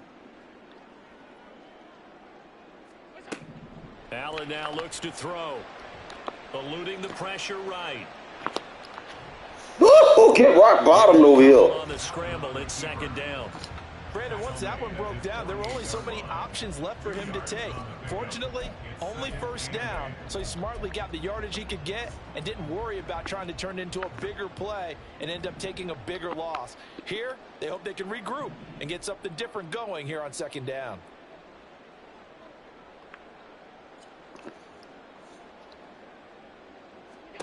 Allen looks to throw on 2nd down. Over the middle, complete. That's Cook. 9 yards to pick up there, and it's a 1st down. Well, whatever script they put together for this offensive drive, Charles, seems to be working. Curious to see if this defense will make any adjustments here. Things certainly going according to plan, aren't they? I mean, the way they're advancing the football, it's like they're on the practice field having one of their better days. But instead, it's game day. Go ahead, lay the fuck out. With purpose.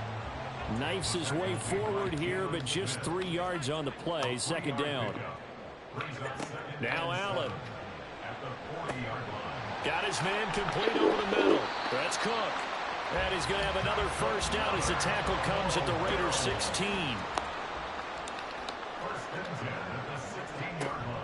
From the gun, it's a give to Cook. And running room scarce here. He's going to be stopped in his tracks at the line of scrimmage. No gain on the play. Brings up 2nd and 10. Now Allen throwing on 2nd down. He's got the connection over the middle to Diggs. And the Bills are going to have a 1st and goal as the tackle is made at about the 5. They'll run with Cook. Whole ass laid the fuck out. Keep running. Football, it's loose. Very fortunate to get another shot. Here's 2nd and goal. Throwing now is Allen. This is caught. 5 yards that time on the completion. And now it's 3rd and goal. And he's already got 2 catches on the opening drive. They know he's going to be a handful. And sometimes you game plan for that offensively. You want to make sure that guy touches the ball. And sometimes it just happens naturally. And then you change your game plan. When he has the hot hand, you keep going back to him because he's running routes with confidence as the game goes on. Murray. Yes, sir. And they'll bring him down after just a short pickup. The offense is going to stay out there. We'll see what the play call is. They need to find the right one here on 4th and goal. They're going to run it with Murray. Block, bro. And this time he is in. Yes. It's a 1-yard touchdown run. And the Bills' decision to go for it pays off with 6 points. Extra point by Bass, up and good. And it's now a 7-0 game. After the touchdown, Bass to kick it away.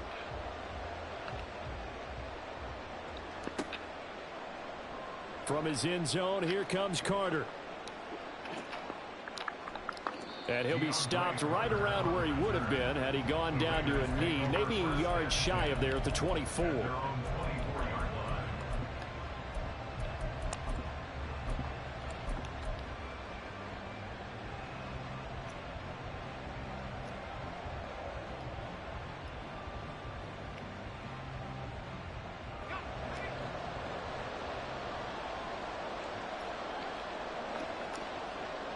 In motion comes the tight end left.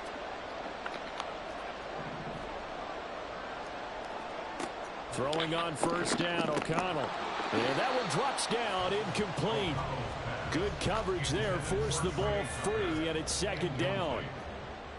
Brings up 2nd and 10 at the 24-yard line. Now O'Connell. The short throw, and that's hauled in by Mayer. And he'll be brought down on the 30-yard line after a gain of 6.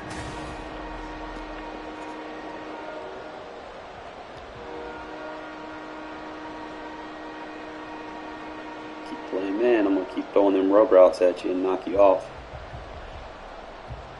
You fuck around and find out if you want to. This now a 3rd and 4.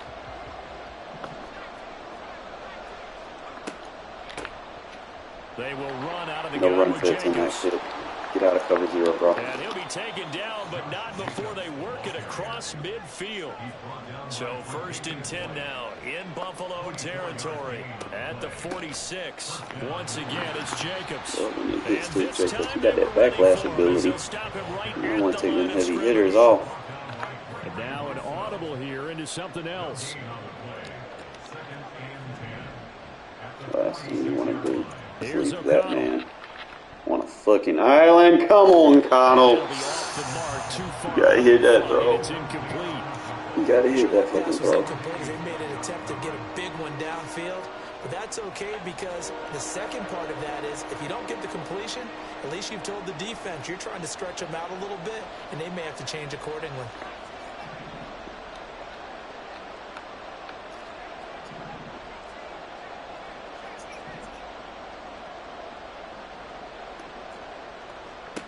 To throw here, O'Connell. It's a defensive lineman, bro. I wouldn't do that if I were you. That's just dumb. And he's got a 1st down as a tackle made at the Bills' 25-yard line.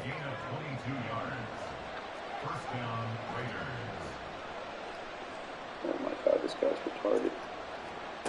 O'Connell working from the gun. And he'll be hit as he releases it, and that'll fall incomplete. An incomplete pass leads to 2nd and 10 from the 25.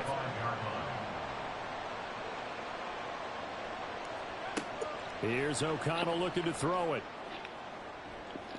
Oh my God, I'm overleading it. And he's only hit on 2 of his first 6 passes. Time for a quick a little bit regroup here with a big 3rd down coming up.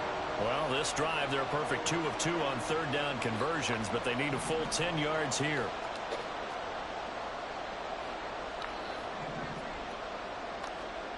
Throwing, O'Connell. Bro. He had a man open, but he missed him, and it's incomplete. Sometimes the game is pretty simple. Put a few extra defensive backs on the field, give them nowhere to throw the football, force the incompletion, and get off the field on 3rd down.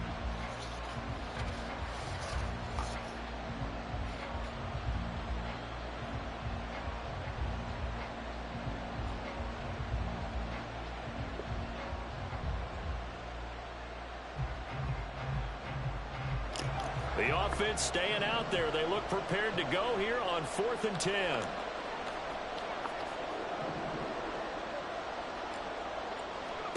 They'll go for it. O'Connell.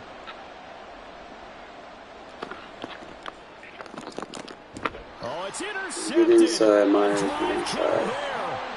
Rasul Douglas picks it, and the Bills are going to get the ball back on the turnover as they hold on 4th down. Well, that's a drive killer right there. Not a really confident throw either. This one was kind of up for grabs, and it's going to come down the hands of the wrong team. The Bills come to the line to start their next drive. They got the ball now following a big play, keeping the other guys out of the end zone. Now they'll start deep in their own territory, 1st and 10. So give them 5 yards there on the pitch and catch, and it'll be 2nd down. I know sometimes we can get fooled when we watch him make catches, as we just saw him do there, because he really looks like a wide receiver the way he goes about his business. Yeah, 230, 240 range. Yeah, not super huge.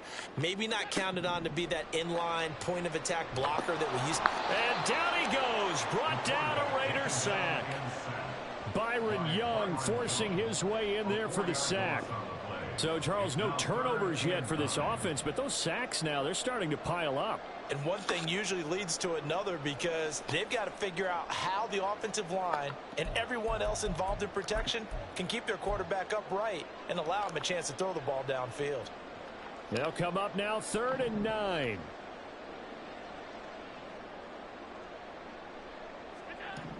Allen. And it's incomplete. Took a shot, couldn't connect. And this is what you want to see from a defense. Give up an opening drive touchdown, that's fine. But how about them going back out there, recommitting themselves to the task at hand, and forcing a 3-and-out and giving the ball back to their offense. So they're going for it, and here's Allen.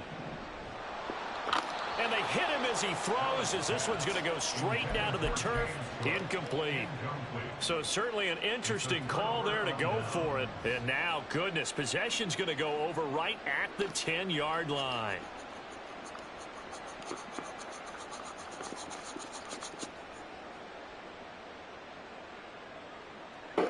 So not quite a 1st and goal. It's 1st and 10 from the 10.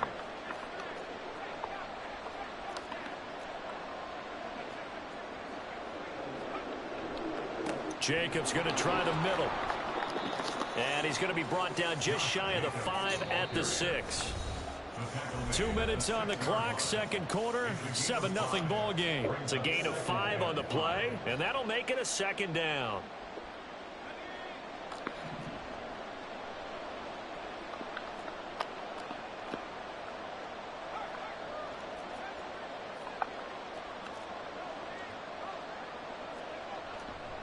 They'll stay on the ground with Jacobs. And the hole closes quickly here. He can fight only to about the 4.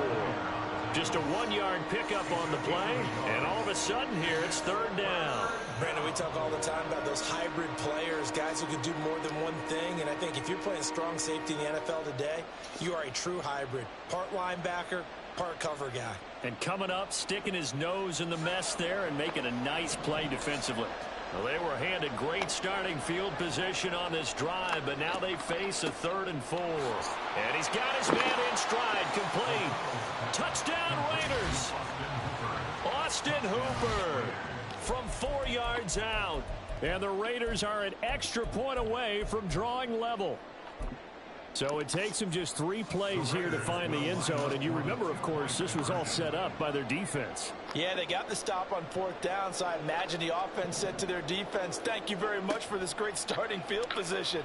And like you said, 3 plays later, they're in the end zone. It's complete, and it's caught. He's got it. So they go for 2, they convert, and along with it, they'll take an 8-7 lead. The kickoff team on the field now as they will send this one away.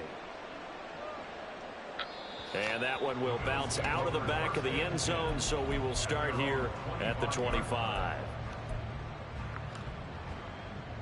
Buffalo offense ready to go for their next drive. Charles, we'll see how this offense responds. Remember, the last time they were out, they went for it on 4th down, did not get it, and that led to a touchdown on the other side. So Come on, Jalen. You do that better. Gut feel? Or was that analytics that came into play there, deciding to go for it on 4th down? That felt like gut to me. What about you?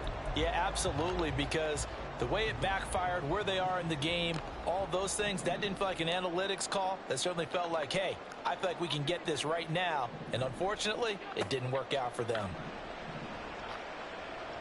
Escaping the pressure right. It's hauled in by Hardy. And he gets this one inside the 15, just a yard or 2 shy of the 10. Now the Bills are going to use the first of their timeouts as the clock shows 50 seconds to play here in half number 1.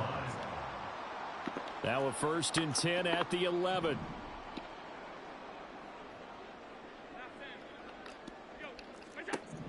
Now Allen. Flush to his right. Nothing open downfield, so he'll throw it away. I'm really liking what I'm seeing from this defense because their coverage has been playing at a shutdown level so far. Even backed up late, they're forcing incompletions and fighting to keep them out of the end zone as the first half winds down.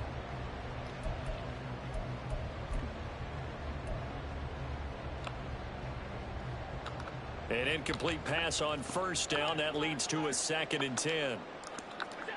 Here's Allen to throw it. Give him 7 there on the tuck and run, and they're in better shape now for 3rd. Allen trying to hurry everybody up to the line of scrimmage. They'll run it. Here's Cook. And he appears to be about 2 feet short on 3rd and 3. Leaves him with a 4th and 1. Now the Raiders going to go ahead and use the second of their timeouts as they stop it with 16 seconds to go in half number 1. So on 4th down, off goes Allen. On comes Tyler Bass for the Buffalo field goal. The kick by Bass is good. So 3 points on the board, as easy a field goal as you're going to get, but I can see you shaking your head. I love that peripheral vision of yours, partner, because to me, if it's the 4th quarter and you're up 6, I get it. But now, even if you run and don't get in, you're still setting them up to go a long field, 98, 99-yard drive. How do you look at your defense and not give them that opportunity?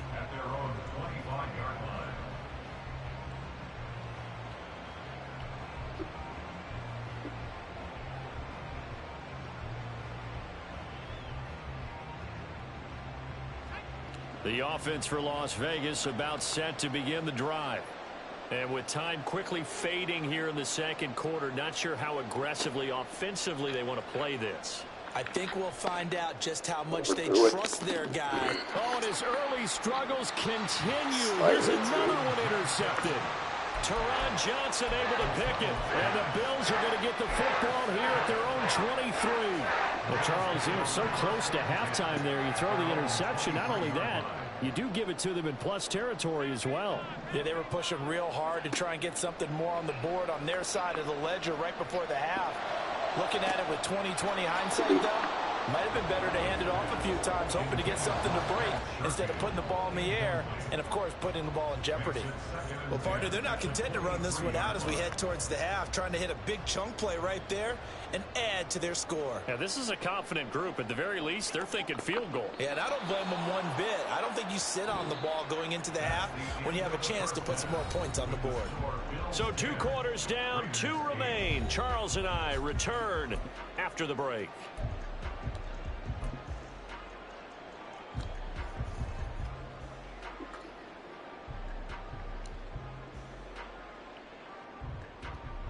And we welcome you back live now inside the booth alongside Charles Davis. I'm Brandon Gaudin, set and ready to rock for the 3rd quarter. The Raiders are going to have it first, and they trail here as we get back to it in this 3rd quarter of action. From his end zone, here comes Carter. And that decision to bring it out ends up not being a good one. Costs him about 5 yards as he's tackled at the 20.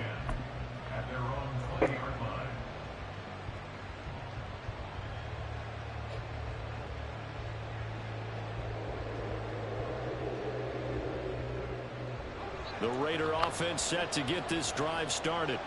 Well, out of the locker rooms here they come. Their first drive of the 3rd quarter. And, Charles, they're trailing in this ball game, but we got a tight one set up to be a very entertaining second half. And as we know, partner, in the NFL, there's trailing and there's trailing, right? Sometimes you're discouraged by how much you're down, but in this case, this is a tight ball game, so there's a sense of optimism here. I think they went into half and looked at their play sheet and said, these are the plays we really like. What do you say we use them to start the second half and get us going? Now left side, a completion to his tight end. And he'll be out of bounds after getting this one across the 40. So the completion good for 6 yards, and it'll be 2nd down. So much goes into a successful play, doesn't it? How about that play action there, freezing the defense just enough to bring the tight end free downfield for the completion. Well, they'll run it here on the jet sweep. Oh, and this one may need to go back to the drawing board. He's going to be swallowed up right away. 6 yards the pickup, and that's a 1st down.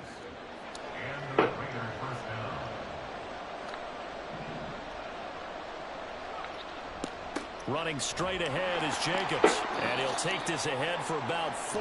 2nd down coming up. Well, at the end of all that hitting and hollering, it was a 4-yard run, so the offense is going to go back to huddle and feel pretty good about themselves. Defensively, you have to feel okay because you didn't let it turn into a bigger run, but the goal, shut it down for 2 yards or less. That's when you start to feel good about yourselves. A 2nd down pass play there, but it's incomplete. We've seen these defenses make enough opportunistic plays to keep this one low scoring. Flying around, making plays on the ball. And we see yet another errant throw as a result. So after the second down incompletion, they'll come up now against a 3rd and 6.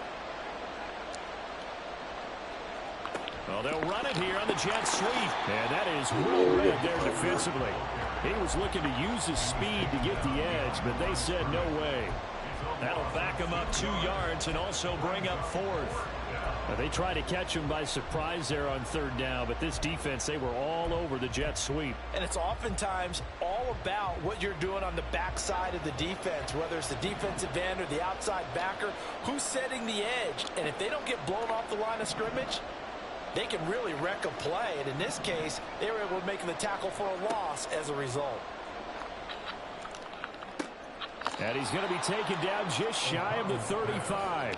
The conversion is successful with a sizable gain of 13, and the decision to go for it looks like a smart one. In motion left goes Myers. A first run for the backup, Abdullah. And he works his way forward to pick up 4 yards there, 2nd down. Well, on every play call, you realize it's not going to go for a touchdown. So a lot of your calls are setting things up for maybe later in the game, trying to establish the inside run with toughness now, hopefully get to the perimeter later, and let's face it. And he's going to be intercepted. Ran him inside by accident. Teron Johnson able to pick it. Here we go with the DDA shit. Here he goes right side. And a super return as he gets us all the way down inside the 25-yard line. Well, I certainly think that we're seeing a big reason why this team is struggling to put points on the board so far, because too many of their drives have ended in turnovers already, and we still have almost a full half of football yet to play. So after the INT, it's Allen. He will find Diggs in the end zone. Touchdown, Buffalo. Stephon Diggs, a 24-yard touchdown. And the Bills are able to strike quickly to add on to their lead.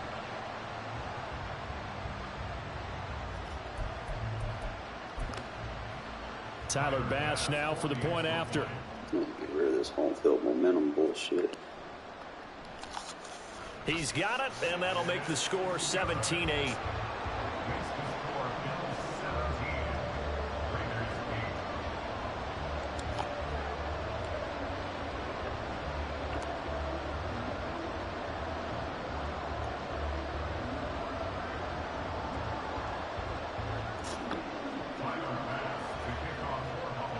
After the touchdown, Bass to kick it away. From his end zone, here comes Carter. And he'll be stopped right around where he would have been had he gone down to a knee, maybe a yard shy of there at the 24.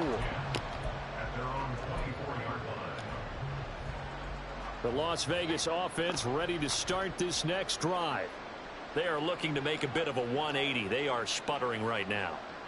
And frankly, I think it's time to call your playmakers together and say, all right, guys, we're going to lean on you through this patch. We need you to get us back on track and get us going in the right direction. So you're calling plays geared to them. Not necessarily when you look at your plays, oh, this hurts the defense. I want the ball in the hands of X, Y, and Z and see if we can move forward. So don't get too cute. Go to the playmakers. Now a throw here, hauled in, and he'll get it up near the 35, right at the 34 here. And quickly, they get to the line. Here's Jacobs from the gun. And able to use his blockers to get this up over the 40. From the 41, here's 2nd down and 3. Throw left side, pulled in by Tucker. And he'll get it out a couple yards shy of midfield at the 48.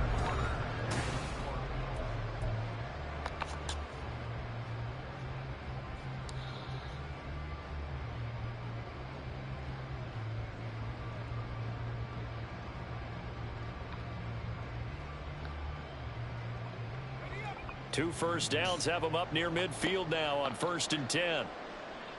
And they'll send the tight end in motion. O'Connell looking to throw on first. And this one is going to be off the mark, too far out in front. He started out having some troubles back in the first half connecting with his receivers. Really hasn't gotten a whole lot better. Yeah, he's at less than 50%, and you and I both know that just won't do. So I would think about spreading things out, putting it on the receivers, make them win those one-on-one battles on the perimeter and find their way open. Dancing to his left. And that is going to be incomplete as he let him a bit too much. Trying to do some creative stuff for you, bro. On this drive, no surprise that they were hoping he could do it again. Here comes the 7th play now of this drive as this is 3rd and 10. Back to throw, O'Connell. Pass taken in by his big tight end. And he's got a first down as the tackle made at the Bills' 28. And O'Connell now to throw. Touchdown! Michael Mayer, 28 yards. And the Raiders have made it a one-score game again here in the 4th. Here we go now as we get set for a big 2-point conversion. And this is caught. So they took a chance, but they are back within a single point here in the 4th. And around the goal line, especially on 2-point tries, sometimes the QB's best friend is that big target, the tight end. I love how you described it because you know he's going to have some length and some catch radius as well as a big body to keep people away from the football. They'll elect to bring it out here from the end zone. And he'll be out of bounds here just past the 20-yard line.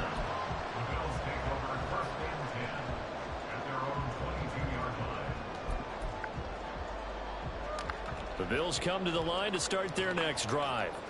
They're holding on right now to that slim advantage in a one-score game, and you hear a lot about 2-minute offense and 4-minute offense. Obviously, the 4-minute offense applies here. How do they run that effectively? Yeah, really what the 4-minute offense is you're just trying to grind the clock. So you want consistent gains, steady gains. Doesn't have to be big plays, but it has to be plays that gets first downs and keeps the ball away from your opponent. But certainly throwing the ball is in the mix here. It certainly is. Just make sure that you're careful with it. And again, get those first downs, keep possession of the football. On 2nd down, here's Allen. And that one too far in front. He couldn't reel it in. It's incomplete. I know conventional wisdom says, hey, don't get it all back in one play. But sometimes you go ahead and try to. They tried to get it all back on that one. Weren't able to do so.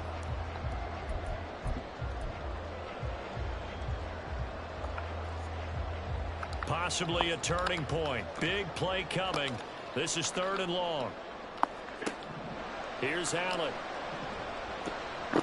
Good shit, Hall. And that will be incomplete. Give them credit for excellent coverage, tight coverage. They're doing a lot of things that we talk about in basketball. They're causing disruptions in the passing game. And as long as that continues, it'll be tough for them to gain any momentum throwing the ball downfield. And how about this? 4th and long, and they're going to go for it.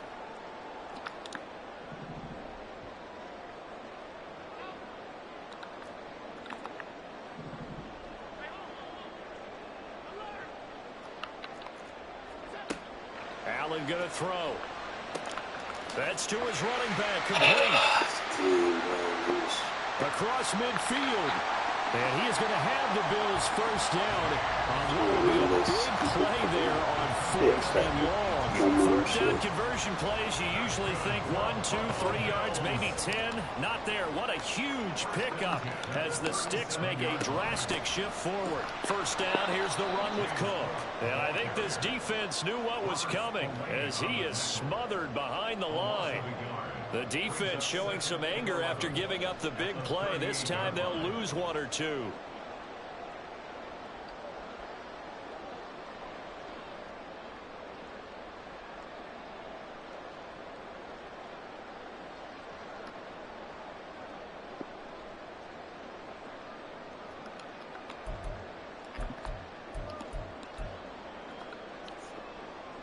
Maybe just a slight detour on what's been a strong drive. Here's 2nd and 11.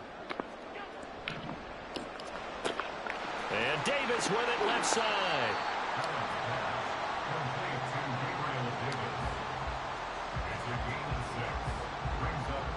Fourth quarter, 2 minutes on the clock in a tight 1-point game. So it's Bills football here as we get you reset. They're facing a critical third down now as they try to hold on to this lead.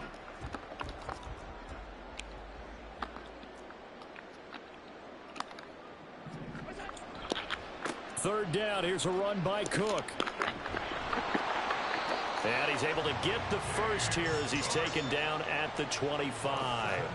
Hasn't been his best afternoon on the ground, far from it, but a critical third down conversion. This afternoon just got better. All right, you're exactly right. It hasn't been his best in terms of yardage, but that run there, that's the one your teammates look to you and go, okay, that's what we want from you. That's what we need. Now they have a chance to keep moving forward and a chance to win the game. This defense needs a big play in the worst way because so far, they're not putting up much of a fight. If they don't get a stop here soon, this game could be over for them. It's first and goal and a late touchdown at this stage. Could officially salt this one away.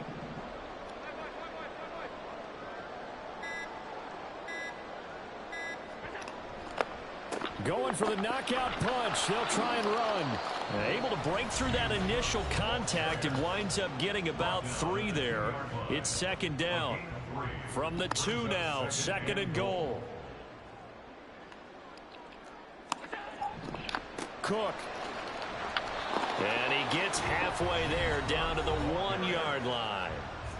Now the Raiders going to go ahead and use the second of their timeouts as they'll stop the clock with 24 seconds to go in the game.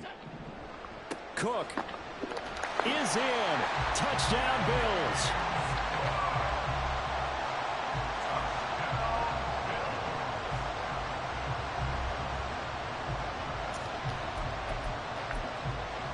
Bass on for the extra point. And that one will ensure that it'll take a touchdown and the 2-point conversion to tie this thing.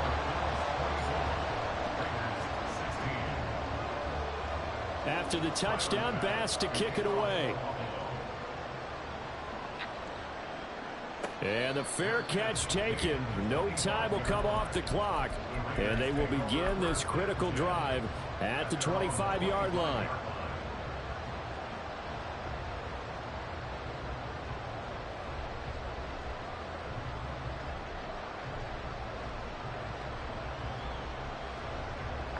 They'll come up first and 10 here.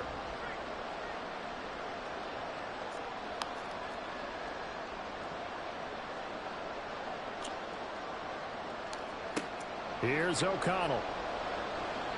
Now a desperation throw. Undercut it too much. Oh, and that's going to sabotage their comeback plans. It is intercepted.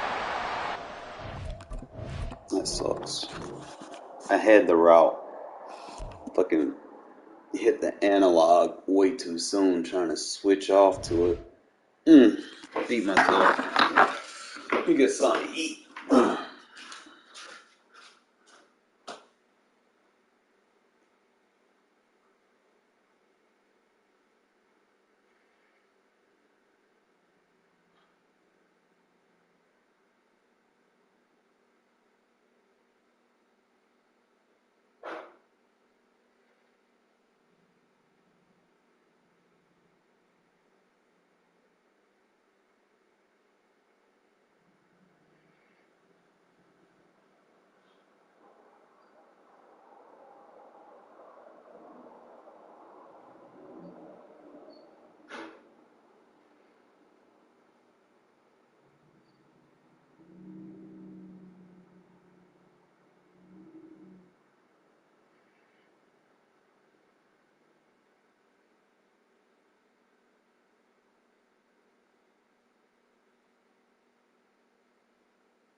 I mean, I'm gonna have some hiccups with Aiden, bro, but that one was on me.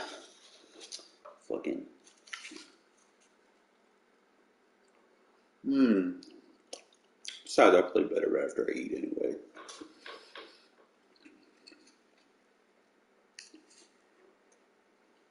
Hot pockets.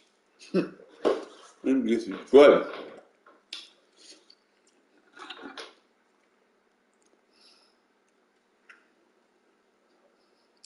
I've seen Madden tweet out that everybody on the Raiders defense is getting an upgrade.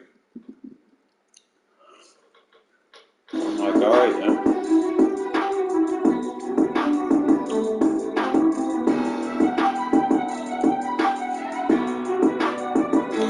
Even the Raiders PR is doing better, bro. It is a new day indeed as the Raiders usher in this new era with a win over the Giants 30-6. Welcome into Raiders Game Day, everybody. I'm Amber Theo Harris along with James Jones and Eric Allen. And man, what a difference less than a week could make. It was a short week. It was a dramatic week, but this team rallied and they beat a team that had been playing very well. The Giants have been playing very well on defense and really an offense that scored 30 points just 6 days after this same offense could only score 7 points against the Lions. It felt like a homecoming game. I felt like a homecoming. I wanted to wear my letterman today. Like a homecoming. I'll tell you what. It was a Raider win through and through with the type of football we played today. We were physical, okay? Yes. Both sides of the line of scrimmage. We won. Happy they sound. Outstanding performance by this football team. So happy for Coach AP getting it done today. Congratulations to him. Yeah. What an energy. Hold on real quick. You got a letter? Yeah. I'll read it to I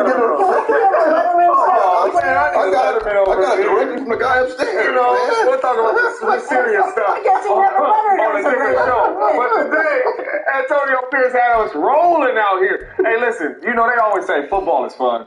Football is family. Yeah. That's what it looked like today. It looked fun. They look like a family. You gonna hear the players talk how they feel like it's a family. But they was flying around, smiles on their faces, whether they made the play or not. Just a fun energy, man. Hey, Pete, kudos. And I'm hearing a rumor there was music in the locker room. We'll check in on that. Here's 3 big things that we're going to be talking about here on Raiders Game Day. Antonio Pierce, congratulations. He was linebackers coach. Now he gets his first win as the head coach of the Las Vegas Raiders. Josh Jacobs busted out. We're going to tell you why. He had a lot of input into this game plan. Gotta get ready for that RWA, man. Raiders with attitude. To dominate, a big day for him, but big day for the rookie, getting just his second start in the silver and black. He was called upon, he answered the bell, but this man, Josh Jacobs, got it going. They fed him early and often. All game long. As Josh Jacobs coming down, they're the first play of the game. You know what they say, second play of the game, let's go again. Oh, coming downhill, picks up a first down. We ain't seen him see some holes like this in a minute. I know. Coming down, the same offensive line. It's the same offensive line. I just wanted to double check. Okay. Oh my goodness. 2 plays later, Andrew O'Connell, look at that. Route JJ by Jacoby Myers. Jacoby Myers said, I know 1-7 got a little bit of this in it, but I got some too. Oh my goodness, I gotta go. And you going the wrong way, I'm going this way. Jacoby, I see you. We should have been in that personnel a little bit more. I know Coach gonna see that on film though. Let's see if they stay in that personnel. 2 plays later, Raiders in the red zone. I like that too, man. They got me smiling today. You see Jacoby like, hey, I got the defensive end, I got the defensive end. He's like, I like it. Yeah. Is that tape block? Look at tape blocking. I'm telling you, What's 7 not doing that down there? Plays in the touchdown. See you, Raider Nation. We're going to nod to the crowd there at home. Later in the fourth quarter, Giants have the ball. Now Daniel Jones. He's Max Crosby. He's never run quarterbacks this season. And I think that's where he messed his knee up on this play here. Trying to avoid that. Sack for Max Crosby, get your sack. Now we're in the second quarter, but this next play, he gets out on that one. He was injured, according to Ian Rappaport. He was going to be an ACL. That's the field for Daniel Jones. That's unfortunate. You need to see that right there, man, for any player. Oh, I don't care what he is, old, young, our team, my team. You need to see a player go down with it. Malcolm Kuntz gets a sack, by the way, on that one for touching it. So here comes Tommy DeVito later in the second quarter. He will. And he needs Max Crosby. All right, now. Max don't like that now. His elbow in the Max. See that little forearm in that neck right there? We feel all of that. Okay, homeboy, you about that walking away like, okay, we're going to call hype again. On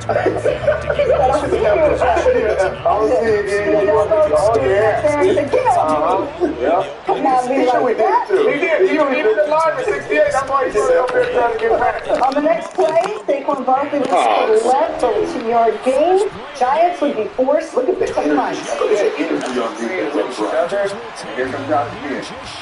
This one gets 9 yards. 9 yards. We hear the line 9, 8, 10-yard run. That's what we need here. Chuck's there. Yeah. First and 10. Look at the receiver up there blocking again. Yes, sir. That's yeah. Hey, Bennett's going to run to the wall for the hey, look at our formation though. 5 wide. 5 wide is working on it. We haven't seen 5 wide. Watch that line for that creep in. Look at that. Wide open. That's it. Great design play. The tempo there really helped him out. And I think Hunter Renfro officially off the milk carton. We found him. He's no longer missing. Back to back. Here's the next play. Hunter Renfro. Why not? Wide open. And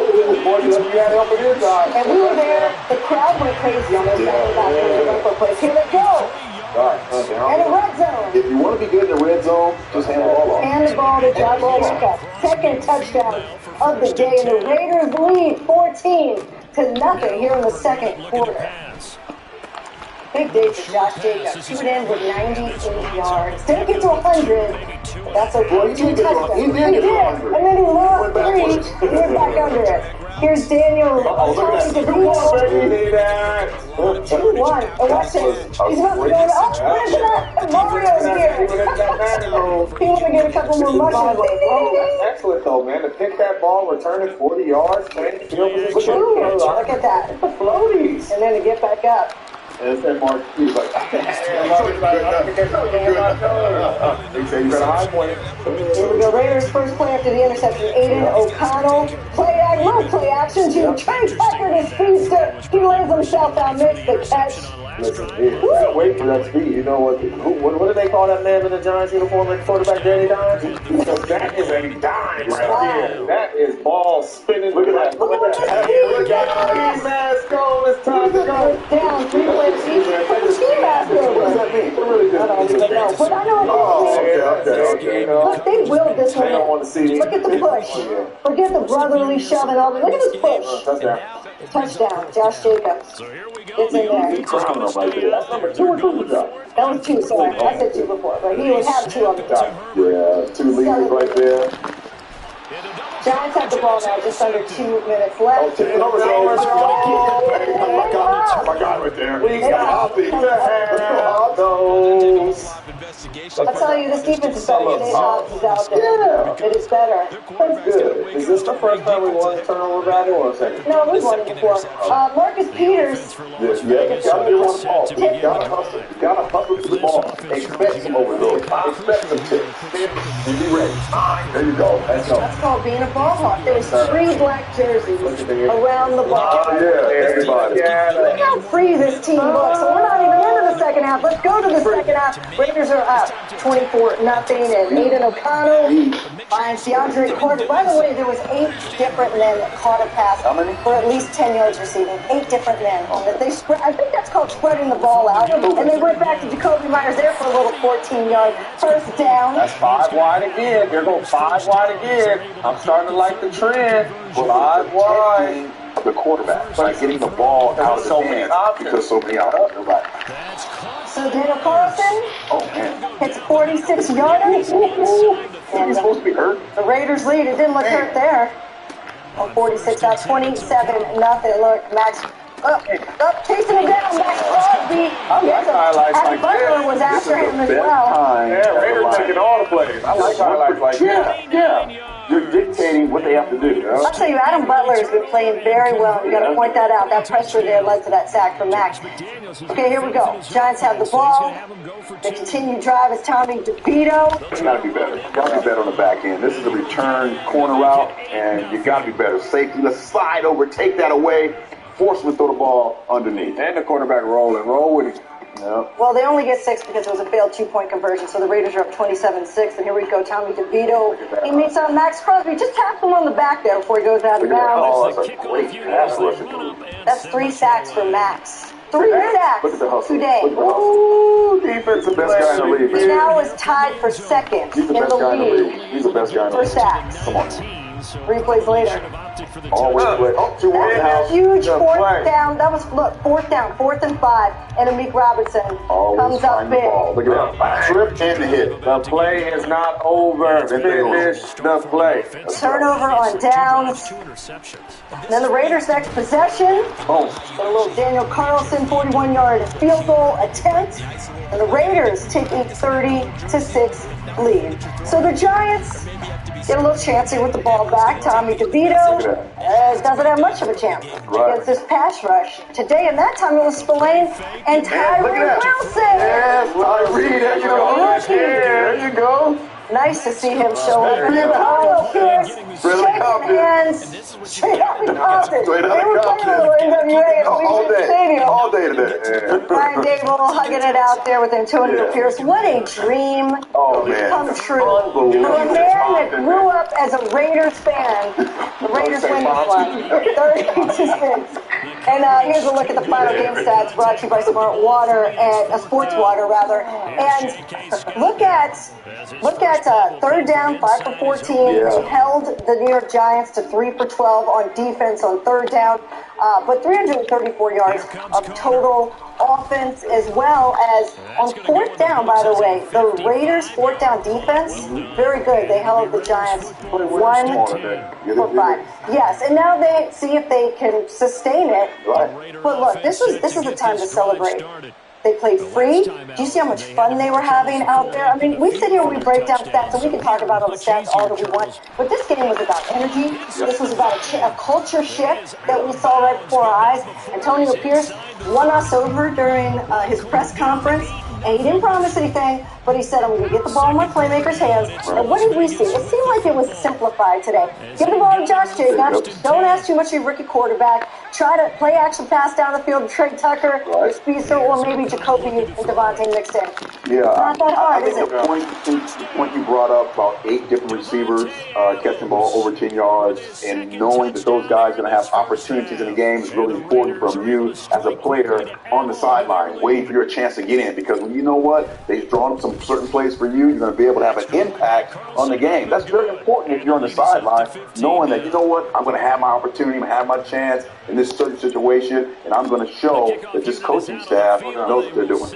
And I mean, no matter what job you got, you always feel better when you come into work happy. Right? You know, like when y'all come to work, y'all know JJ going like, y'all come to work happy. That's what these players look like. They look like, man, they came to the game today to work happy. Not nobody walking on eggshells. They came to practice the same way. It was fun to watch. AP had them going with the energy. You're not going to win every single game, but you can play like this every single game with the energy and effort, and that is what he's trying to bring to this football game. It was contagious, and we're going to show you some locker room speeches. They had cigars. Max Crosby with the cigar. It is a time to enjoy this, Raider Nation. Coming up next, Josh Jacobs is enjoying his nearly 100-yard game. They fed that man today, and it worked.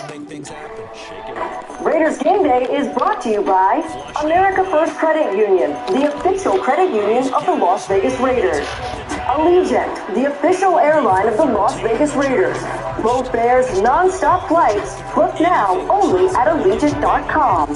Cops, proud partner of the Las Vegas Raiders. Coors Light, an official beer of Raider Nation. Made to chill. 2023 Coors Brewing Company, Golden, Colorado. Celebrate responsibly. Welcome back to Raiders Game Day. The Raiders continue to celebrate as this offense put 30 points up on a very good Giants defense. And talking about it, let's welcome in Josh Jacobs. And Josh, I don't know what you have to celebrate. You only got 98 yards. I mean, you went over 100, and then you lost 3 yards to get back down to 98. Yeah, I should have took myself out. I do that. Sorry, it happens. No, it was an amazing performance, and you guys were able to run the ball. You had more rushing attempts than you've had all year. But first, just tell us about how it feels in the locker room right now, just the week that was, and what this win means to this team at this point in the season. Yeah, man, I think this is the closest, the team that I've ever been on, man. I mean, you see a lot of guys coming together and, still trying to make something positive out of this season and out of the coaching change and things like that. But man, it's been fun to go just have fun, you know, every day, whether it's at practice or in the games, man, and it translated today. Josh, you know, usually when the old regime was here, man, our food here for the pregame for us, it was terrible, man. But since this new regime they got here, man, we got such good food over here today, man. So we amped up over here too. They taking care of y'all now. Care of us now. Oh, that's crazy. But man, real quick, y'all started the game off running the ball, but y'all ran the ball. The offensive line looked like they was moving at a faster pace. You looked like you was reading it a whole lot better because you was seeing the holes a whole lot better. Did you guys kind of dumb this down? Because you hear a lot of players that played for Mike McDaniel, our coach McDaniels, and Bill Belichick and say, hey, this offense speaking Chinese. It just looked like you guys were at a different place playing fast. Did you guys kind of dumb it down, the game plan a little bit this week? Nah, man. We just, man, look, this week they let me get involved in, you know, calling the runs. So throughout the week, I was speaking all the runs that I like. And, you know, I was talking to the offensive line about how they felt about the run. So when we got a chance to, you know, I sat down with them and I was like, when we get a chance to run these in the game, we got to make them work. You know, we want to get them called, we got to make them work. And, you know, I was committed today to, you know, setting the tone of where we wanted to be on offense, whether the first one was good or bad. I knew I was going to come with that energy and try to set the tone today. So we came out here and just had fun.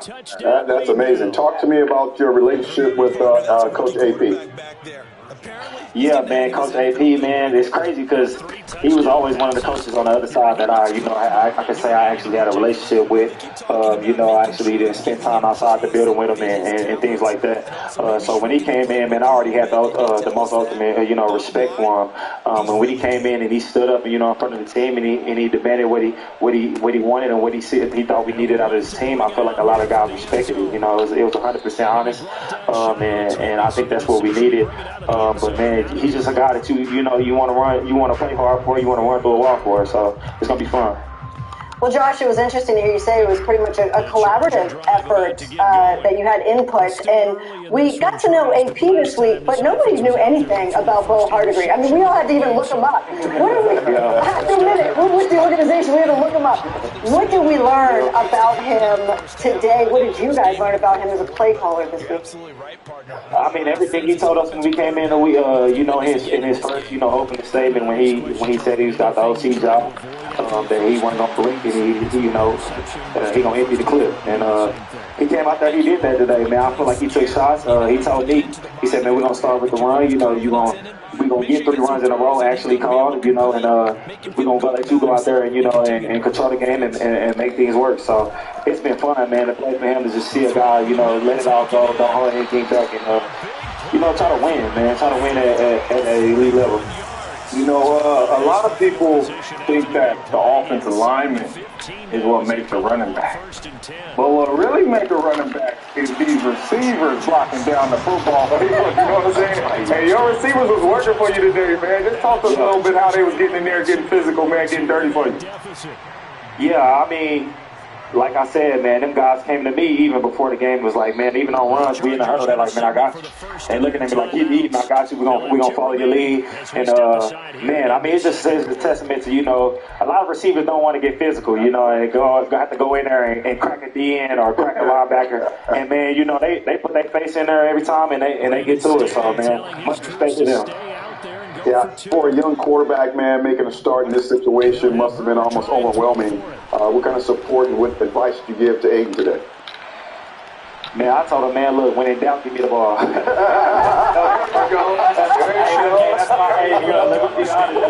first thing I told him.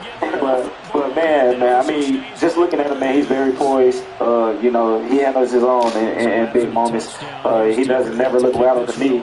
And, you know, he go out there and he executes. So shout out to him. We really saw the potential and the talent that this offense is made of kind of come to fruition today. Now going forward, you got to do it again. You got a Jets team coming in, has a very good defense. What's the key to repeating now what we saw against the Giants? Yeah, man. To me, you know, they got the best defense in football right now. So it's definitely going to be a tough challenge to see how they're going to play us and how we can figure out how we can get going against them. So it's going to be an interesting matchup, man. I'm eager to see the guys how they respond to this week. Man, let's just go out there and give it everything we got. Well, enjoy this moment. If Max does, if he has a cigar, you might want to check out and give it to him. I don't know if he has any for us, but you can bring it back to the facility. Thanks a lot, Josh. Enjoy every moment. Nah, I appreciate it, man. Thank you for having me.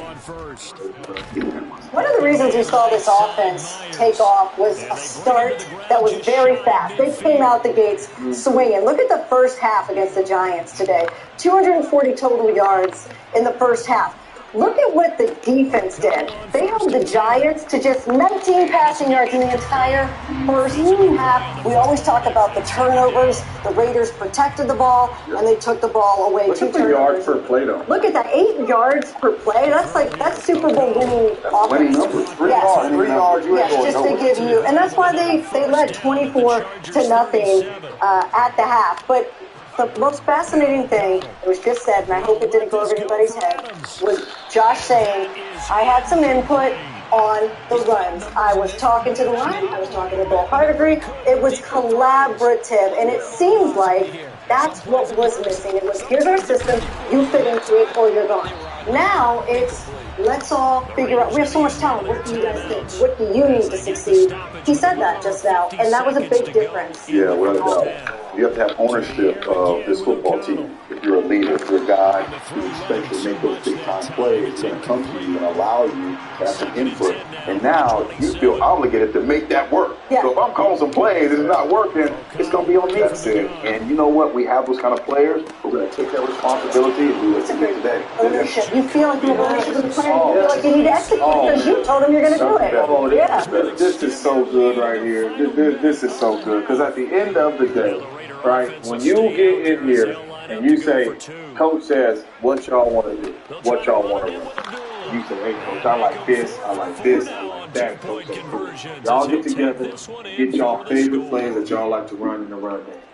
Them dudes is going to go so hard for each other to make sure these plays work. That's why this is big time. And you've seen that today with them. And we always say, who wins games? Yeah, players. The players win games. So as a coach, listen to your players. We out there, coach. We see what's going on. Listen to us. And when you do, you get W. And you feed Josh Jacobs 26 times. Wow. The time. All right, we're going to take a break. When we come back, Eric and James are going to break down the Raiders' interceptions and the play calling. What was different? Coming next. I don't think they need to be reminded of the situation. How's it going? I'm KP. I go to Faith Lutheran High School. I'm a tight end. It really feels good that you're making a difference within the community and outside your community. On my years in high school, I volunteered with programs such as Opportunity Village, 3 Square, and Baja Bound in Mexico. When I'm helping out in the community, it makes me feel really good. It makes me feel good because I know I'm helping people who aren't as fortunate out. It's important for me to give back to the community because my role as an individual inside this Las Vegas community is to help others out and make a positive impact. Thank you to Intermountain Health and the Raiders for this opportunity. Go Raiders. Welcome back to Raiders Game Day. The Raiders not only played with a renewed energy after a very emotional week, they covered the basics. Football 101. They won the turnover battle, and they ran the football. Let's talk more about it. Let's go over to EA and JJ. I'll tell you, Amber, that turnover battle is what's about here. As we know, 1st and 10, young DBs, and you're on the 50-yard line. This is take the shot area. So we have cornerback playing off coverage right now. He runs about a 4.2 anyway. So this is an opportunity for him to make a big play. Underneath, outstanding catch. I use them regardless. I love this. Watch it on the jet right here. Watch it on the jet. Nice job. Get to the outside. Get to the sideline. End of the day, that's who my team is. I'm going to play with them. But JJ, this is a great chance for us to see, you know what, when you're playing off, it's comfortable, you know you got that great speed, and now you can track the ball. That's the biggest thing here, being able to track the ball once it's thrown, and an outstanding catch for our guy Amit. Absolutely, that's big time. Go up, see ball, get ball, go up and make the play. Both of them could have picked it off right there. Here's another one. Simpson overthrow. Right spot at the right time. Outstanding job by Hobbs, hustling to the ball. As you can see, defenders around the ball. Okay? What are we been talking about from the beginning of the season? Turnovers and takeaways. The Raiders did it in bunches today. Outstanding job. Watch them work through that hole. But look at all the Raiders around the ball. That's it. 3 rounds around the football. That's right. Hips, hands on the ball. We got to have those. Yeah, man. Play with so much excitement today. Guys are getting after it up front. Well, this is what happens when you have a defense that's playing full speed. OTJJ. Defense does that, gets the ball to the offense. This is the start of the game. This first drive of the game. You already heard Josh Jacobs talk. We are going to run the football. These are some of our favorite runs that he got to the offensive line with. Right here, look, not a lot of trickery. We're going to move the tight end just to decorate this thing a little bit. You see us talking and communicating on the back end to shuffle that thing downhill, coming downhill. These chunk runs right here by Josh Jacobs. These are chunk runs that we've been missing. Look at, you see the excitement. Let's go, right? I told Coach this play was going to work. You get off the Hooper coming back on the backside, picking up the linebacker. Josh Jacobs gets skinny, coming down. Look at the receiver, too. Look at the receiver. Explosive run. You see the receiver. And this is what I love right here. Look at, we're going to make the fly. We're going to counter and we're going to come back. Watch the defense being run out here. And we open this hole for Josh Jacobs, and we know he ain't never going backwards. He's going to finish every run downhill. And once we get this running game going, this is what happens. The coach, Bubba said we're going 5 wide on y'all. When we go 5 wide, look at the middle of the field. When you go 5 wide, you know you're going to get zoned. What are you doing? You are going to get, man, watch this man right here. His name is Coach. I got to go. Kobe Myers, hey, we call that barbecue chicken. And when you see it from the back angle right here, I'm telling you, this dude is big, fast, and physical. Oh, my goodness. I got to go. You going to the sideline, I'm going to the end zone. But that is very easy for the quarterback, the rookie quarterback, 5 wide. You see man-to-man, I don't care who you go to, but you know the ball going to come out of your hands. Make it really, really simple. And we've seen a lot of the celebrations out there, and it was Steve Mass going there with a lot of excitement. Back to you. Steve Mass, first down. Hey, Bobo, by the way, Bo Hardiger has a new nickname, not to be confused with Debo or Dabo. It's Bobo, and Bobo played the Giants. The Giants have been playing very well. We keep mentioning this. Rick Martindale had that defense shutting down offenses. Look, they held Buffalo back in Week 6 just to 14 points and 7 points against Washington, and then the Jets only scored 13 points. The Jets still got the win there in that game, but 30 points. The Raiders were able to score, and you know what? They were great in the red zone. The Raiders were 3 for 4 in the red zone, which has been a theme going back a year and a half with this team.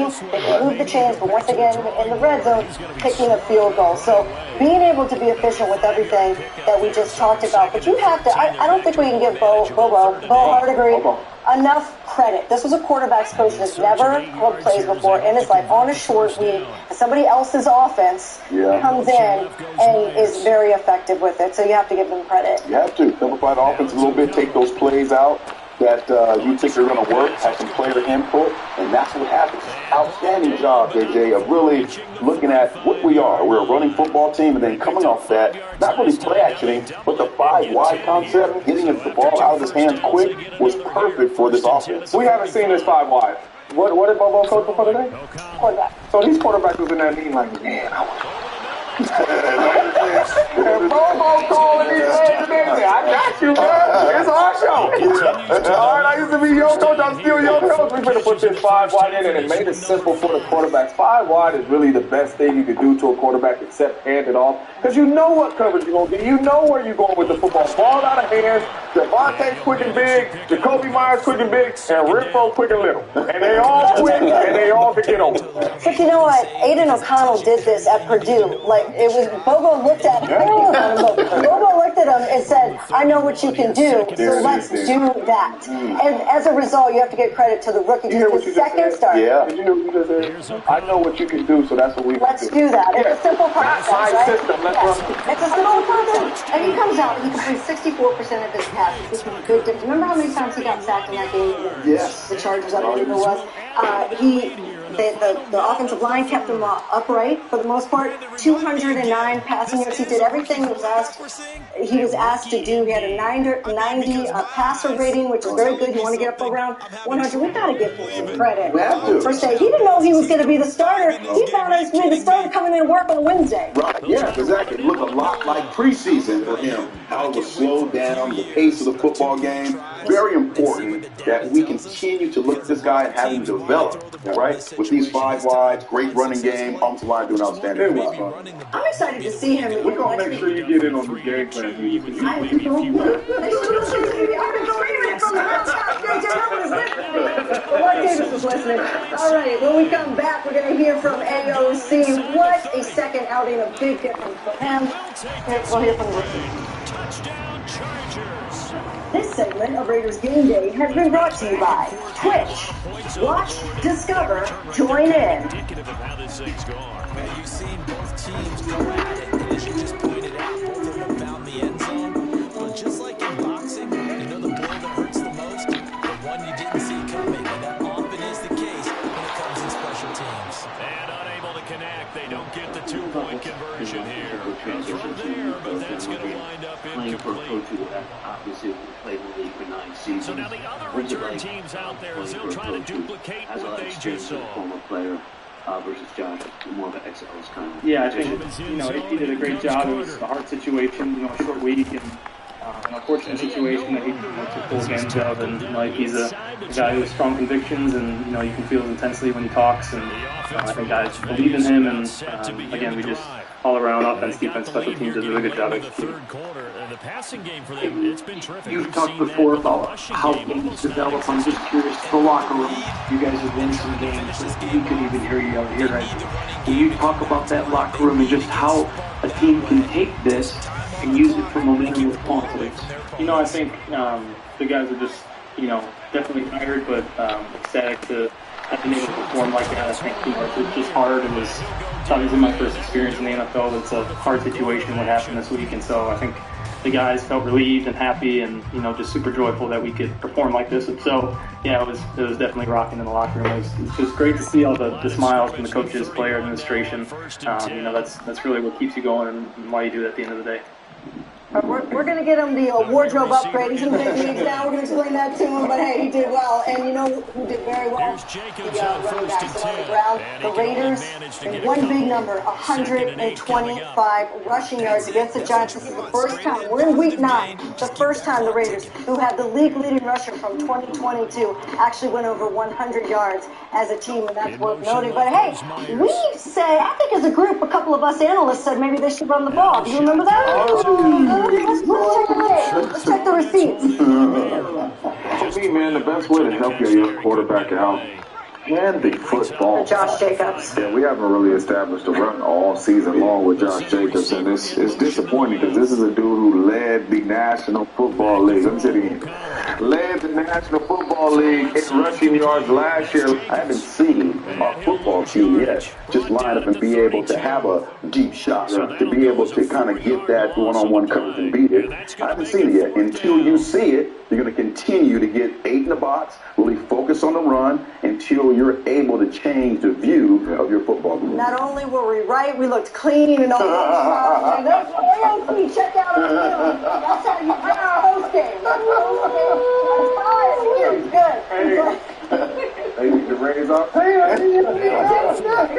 know he has a clothing budget. We're going to have some help. It's only his second start. But look, Josh Jacobs, it was confusing to everybody how with the same line minus a right guard change and the league-leading rusher that you could have such low output from a run game. And do we come to the conclusion that it might have been the play calling or the feeling from the running back not being involved in the play calling, or what do we think changed?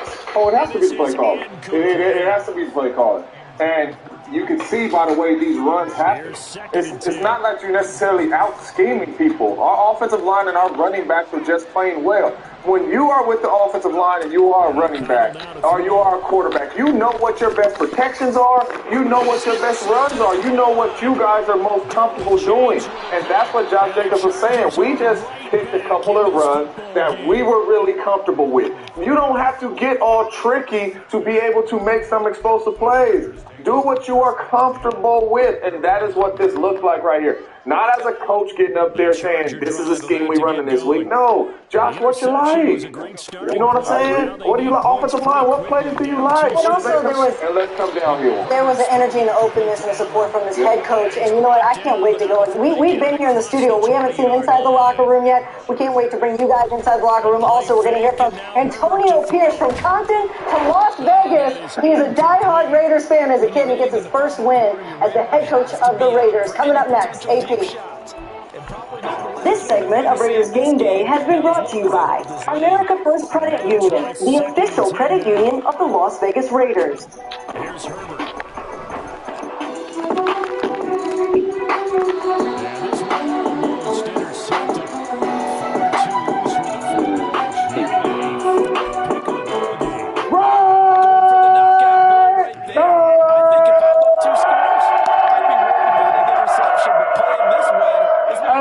Like we talked about it, man.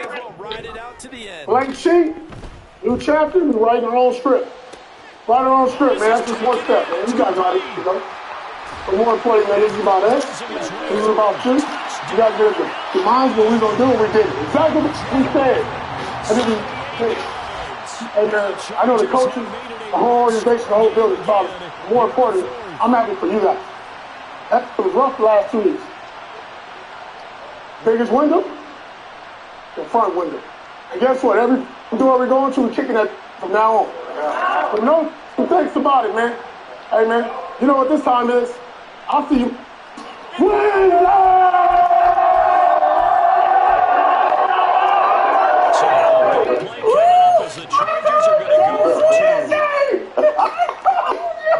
you see the cigars going on? Such a different vibe. He said in his, you know what got me like you, James? On Wednesday when he said Raider Nation versus everybody. I mean, a leader of men, he inspired everybody. And the thing that was missing was the connection with the players. They feel like we are all in this together. Forget everybody else. We're all at the same level. We're all going to do this together. We just felt that. Yeah, that's unique. That's like no other locker room in the nation. That's like that Colorado locker room at the beginning of the season, right? That's the kind of vibe we're getting right now. And it's going to last. That effort is going to be there. You may not win every football game, but that effort, that authenticity is going to be there. He is just so right for this job at this point right now. That brotherhood and that camaraderie is going to be contagious. That feeling they haven't had in a long time is going to go into that Jets game. It's going to be a tough game, but that's hard to capture. I'll put my money on AP. It's hard to capture that. I will see you Wednesday. You know what that just did to them boys right here? You know how hard they going to come out on Sunday and play? Saying we ain't finna mess this schedule up because we know when we beat up on the Jets, I will see you. This is the next time they had a day off. You know the last time they had a day off? They got it. They earned it. Coming up next, we're going to hear from Max Crosby. Oh, there he is. Still has the cigar in his hand. That's so Raider right there. That's about as Raider as it gets. Yeah, good time. Raiders Game Day has been brought to you by Twitch. Watch, discover, join in. Credit One Bank, the official credit card of the Las Vegas Raiders. Modelo, a reward for those with a fighting spirit. The mark of a fighter, drink responsibly. And so the Raiders win this one 30-6. We have heard what the locker room sounded like. The celebration continues as we welcome in Max Crosby. And Max, there you go. We got the cigar. We got the legendary tattoos. How does this feel? I mean, what a week. This was a short week. People forget about that. You played on Monday Night Football. Short week, regime change. You come out and you hold this team to just 6 points. Yeah, it's incredible. You know, I got to give a big shout out to the whole, the whole squad. You know, everybody responded great. We had a ton of fun out there. We just played great football, so it was super exciting to see. And you know, they scored. They had one touchdown, but for the most part, you know, I feel like we did a really good job defensively. And got to give a big shout out to the offense as well, man, and Bo as well for dialing it up all day. Super proud of everybody involved. It was an awesome thing. You know, just to see everybody smiling, having fun, and you know, obviously AP just leading the way. So, not better, man. Yeah, man, talk to us a little bit about AP, because watching that game, it looked like it was a totally different energy on both sides of the ball. Offense aggressive, defense coming around, flying around. But not only that, just the dudes celebrating with each other. You seen the guys on the offense celebrating with each other, vice versa on the defense. Talk to us a little bit about Coach Antonio Pierce. I don't even know where to start. You see AP every single day bringing the juice, having fun, bringing energy, and he's a real one. Every single day we go out there, he keeps it real. He's going to tell you exactly what, you need to hear when sometimes you don't want to hear. And that's what you got to respect about him. He's authentic as they come. Like you said, he's from Compton, California, man. He keeps it real. And, everybody responded well, and we just went out there and got a big win. So, it's nothing better. Another outstanding performance, and all eyes were on this defense, and of course all eyes on you. How do you sustain this kind of play for the next couple weeks? We just got to, the recovery starts right now. So I'm going to go in there, get in the cold tub, encourage the guys to get in the cold tub, get a Normatex when you go home, stretch, get your body right. We got another New York team coming in next week, so we got to get better. We got to improve and figure out, how to get another one. So that's all that matters. 8 sacks from this defense, and 3 went to you, but Spillane, Merrick, Kuntz, Wilson, Butler, Nichols, everybody got involved. What does that say about the potential for this team that we're now seeing unleashed on this defense? Yeah, for us, it starts up front. We got to be able to, dominate in the run game, and it gives us more opportunities to get to the quarterback. So we talk about it all the time. We responded, and I think it was a good start. But like you said, we got to improve. We got to be better next week. I know personally I can be better, and I know everybody else feels the same way. So we just got to, continue improving. Man, talk to us about your defense, man, because you guys was on the string today. The front end was right there with the back end. The back end getting their hands on footballs, intercepting footballs, and really getting the ball back to the offense. Just talk to us about that secondary a little bit. They played incredible. You've seen Amin, you see Nate Hobbs, Marcus Peters, everybody's just around the ball. Trayvon Moore. I could go on and on. Those guys have been doing a really good job all year. And I feel like everybody got to see, the full display. Everyone is out there making plays. Like I said, it's complimentary football. It starts up front. We get pressure and make the job longer on the quarterback, and he's got to get rid of the ball quicker. So you've seen that today. Guys are making plays when opportunities presented themselves. Max, last one for me. You're one of the best guys in our league right now. How do you deal with that every week, every game? It's all about the preparation. It starts, in January. Like I said, I do this every single day. I want to be the best at what I do, and I want to bring my teammates with me, and I want them to feel that joy as well. So this is just the beginning. Like I said, we're halfway through the year. We have a lot of football left, and I got a lot more to bring to the table. So I'm going to keep improving, show up every single day, and bring the guys with me, and I cannot wait to see how everybody responds. And right now it's just about enjoying this, getting our bodies right, and get out there and get another win next week. Well, it's just nice to experience some joy and see you free. See the shirt off. I know you're going to get back to business, but enjoy this one because it was the players that bounced back and made this happen. Congratulations, Max, on the win. Absolutely. Hey, the rough podcast. Next time, bring the hostess some cigars too, man. Bring us some too, man. James was talking over you. The Rush Podcast. Check it out. It's awesome. I do watch it. It's awesome. Thanks a lot, Matt. Thank you so much. Appreciate it. Appreciate you guys. So we'd like to take this energy into Sunday Night Football. I know NBC's got to flex this one out. We got the Jets, and we got the Raiders. Tech defense. Then the Dolphins, which did not look good in Germany today. Kansas City Chiefs has a very good defense. The offense. All 3 of those games are Max Crosby games. They are Max Crosby games. And then the bye week, we'll see where this team is going into the bye. But let's look back at it. That was Rick Ross. Ricky Ross. Allegiant Stadium always hopping with Raider Nation and Rick Ross. One Nation. What a guy. The Raider also always killing behind. And look, that's Mickey Thomas from Starship. Mickey, there you go. That man's got a voice. He has got his voice rocked out in the 70s and 80s. And he is ghost. There she is. Champion Aces. Along with the homegirl Chelsea Gray. Another 3-time WNBA champion. Get it, Chelsea. That's right. It was a fun day to be at Allegiant Stadium. And speaking of, twice. Speaking of there you go. Legend. John Felder.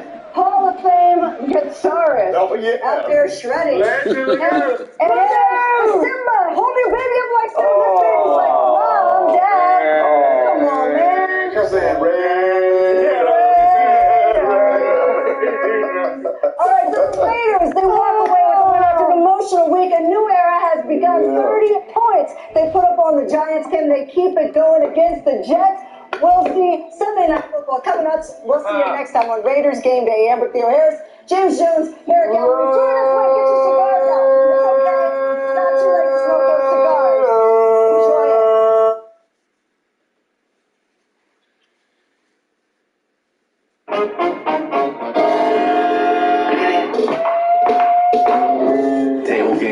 card games. As long as they're tacos, we're all game. With Old El Paso, there's always so many possibilities. All my teammates, bro, they make spectacular plays, make line makes the job easy for me, spill, the linebackers. I just make the job easy for me. I just run to the ball, just try to play with my heart, get better. What's your coach taking over I think he gave us spunk as a man, a player, and a coach. He has some, you know what I'm saying? We feel like we can play with, you know what I'm saying? Basically, do what got us here. Can't be afraid to let it loose. You see that, and the energy he brings, like, you want to win for a guy like that. You know, you want to go out there and bleed, you know, sweat, get banged up, and just go out there and still ready to go and help him get the win because he deserves it. You know, there's no undoing what's happened before, but starting from this point forward, you are in control.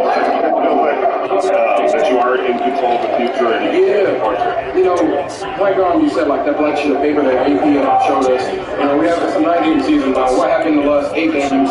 And obviously we're 3 and 4, 4 and 5 now. But who knows what can happen? You know, if we just keep doing what we need to do, get Josh home, get Devontae, get Bowen, get Aiden home, the defense plays how they play. The defense is, they got some hitters on that purple defense. You know, Jalen coming in doing his thing.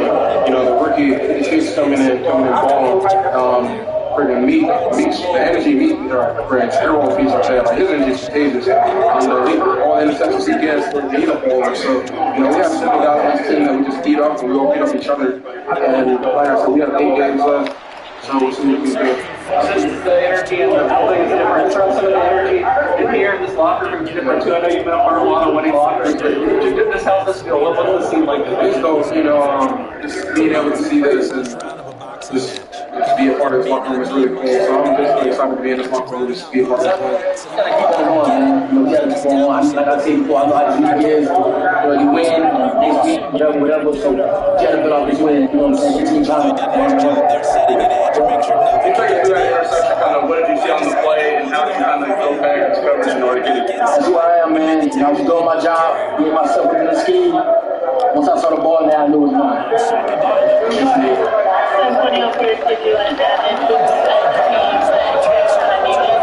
Really get that fire lit up there. Definitely, because he's a very, he's a very energized guy. You know, he plays the game. You know, he's a former player.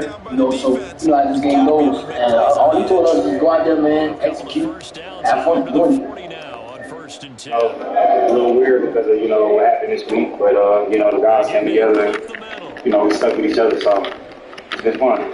Call it weird, but it seems like it's good energy. I mean, yeah, no, it's definitely been a good energy. I mean, positive vibes and things like that. But you know, just with the situation, you know, it started off a little funky. We really didn't know how it was gonna go, but all week, you know, I just kept preaching to the guys. Let's lock in with each other and you know, go out there and have fun and play how we think we can play. How good that opening drive feel? I feel like we were doing everything right. Everything they could do right was going right. I think the whole game for the most part was pretty good. You know, we got some stuff that we need to clean up, but we definitely on the right track. Shocking, do your eyes kind of light up? You look up and you have so much open field in front of you for once on that opening drive. Nah, I already told him. I said, look, on the first run, it don't matter if it's ugly or not. Like, I'm gonna set the tone in this game. I know that if I get going and, you know, I run with a certain demeanor, it get everybody going. So I already had that on my mind, and we just came out and did it good today. Yeah, my daughter was in the stand, so, you know, I got her too. She just turned 3 on Halloween. So yeah, that's where she was sitting at. So yeah, that was the right design. What's your name? Journey. The first half of good you felt since I mean, I felt good all year, honestly. Like even now, like I didn't really get hit that much, like hard or nothing like that. My body feel good, so yeah. How important was it for this team to figure not just like get the win, but to get it done? Yeah, man. I mean, we wanted to do it for AP, man. I think we all came to that conclusion. We all sat down and was like, man, no matter how this go, like we gonna play with everything we got for that man. You know, just because you know the position he's in. And however it go, he's gonna be the the face of the ridicule. So we wanted to go out there and play for him, and you know, so that we could play good on all 3 phases of football. And we went out there and did that today. Do you think that was the best your offensive line has played so far this season? What you like? I think it's the best we played as a team collectively all season. But yeah, definitely the offensive line, man. Like, you know, I could see it in their face. They was hungry to go out there and, you know, get a win. They knew they had a big challenge with Dexter Lawrence on the other side, and he's been killing dudes this year. You know, and they met their talent, so it's been fun. What's the Superman? He's just poised, man. Like, he's very poised. Like, he come in, the moment you can tell the moment's not too big for him. You know, he's not out there struggling to make mic points or anything like that. He just goes out there and, man, he does what he needs to do. So shout out to him and the way he prepares. We know how hard you've taken the losses. You've been able to do the opposite here and take in on all the celebration. Never quite seen the locker room like this after. Yeah, man. I mean, because the vibe and the energy is just, you know, it's just electric right now, man. Like I said, this is the most connected I feel like we've been as a unit. And just to go out there and have fun and play, celebrate after doing things good, and you know the defense stepping up and holding it on. It was just fun day. You seem like player, and done a really good job. Just making sure we understand that it's not about him. It's about the team. It's about you know, us figuring it out and getting behind him, obviously. I feel like that's what everybody did. That's why I looked at it. From a practical standpoint, the fact that you guys were rewarded for that effort, for that movie getting today, how important was that, like, just for the psyche and the confidence? And you just, like I said, you hope that the father comes out the way that you put all the work in. Those guys put in work, you know, throughout the week as well, and they're hoping the same thing. So it's about whoever comes out next week better than we did that. How did you feel? I think he did a great job out there. I mean, his presence in the huddle is not like anything like a rookie normally would look like. So his comfortability in there, obviously the guys are doing a good job making sure that he feels comfortable in there. And he knows the sky's the limit for him. So he's got to continue to know what he's doing. And, you know, we'll be up.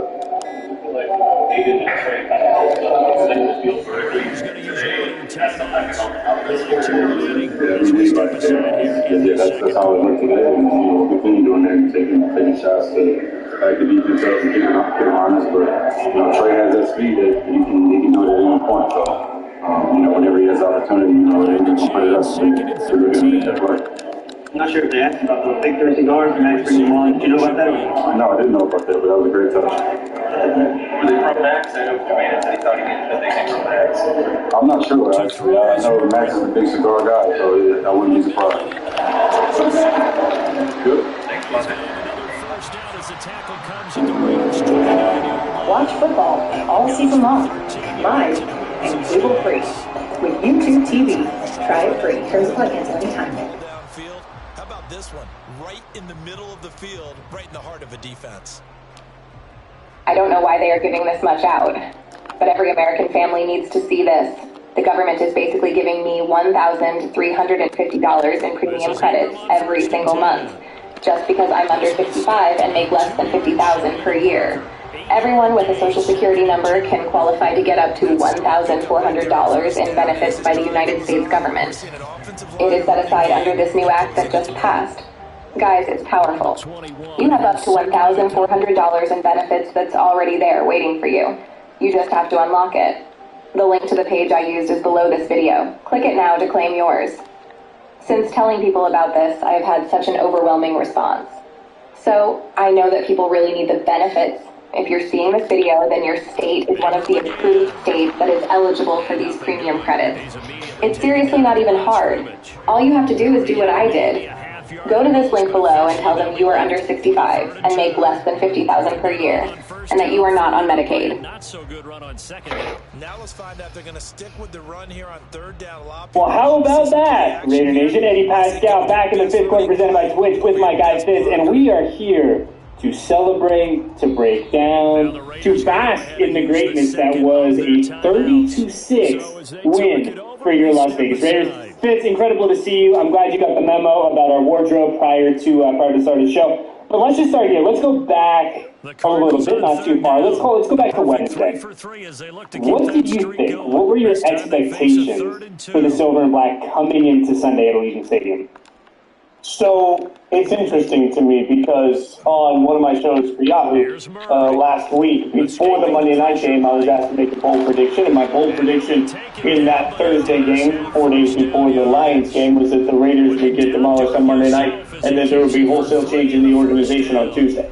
I made that prediction, not ever imagining that I would wake up to the text that I woke up to Wednesday morning and that we would all see the news that we saw. So I think that there's this real moment of energy, right? Like, so my expectation was to see an energized team, but the question I have is, would that energy carry through 60 minutes? Would that energy actually mean anything? I knew the Giants were bad offensively, couldn't have predicted the Daniel Jones portion of it, but the Giants, defensively, I just wondered, hey, what is it going to look like? So my expectations were to see a pop early, but not a sustained pop. See, Eddie, I got a term. I love this term. I call these games beer games. And it's a game where, like, so early on you can just crack a beer and put your feet up because you ain't even stressed anymore. You know how long it's been since we watched a beer game win? Like a beer game loss where you're like drinking your way through it is different than a beer game win. This thing, from the outset, the Raiders came with more energy, more power, more punch, and I expected that the first drive. I didn't expect that to sustain for all 60 minutes, and frankly, it did. Like, this team looked like they just got that B12 shot right before the game that they shot out of a cannon. You know, it's wild, because you and I were texting during the week, and I told you, I'm like, I don't mind sharing this all. Like, I, going into this, thought that the Raiders would win this game.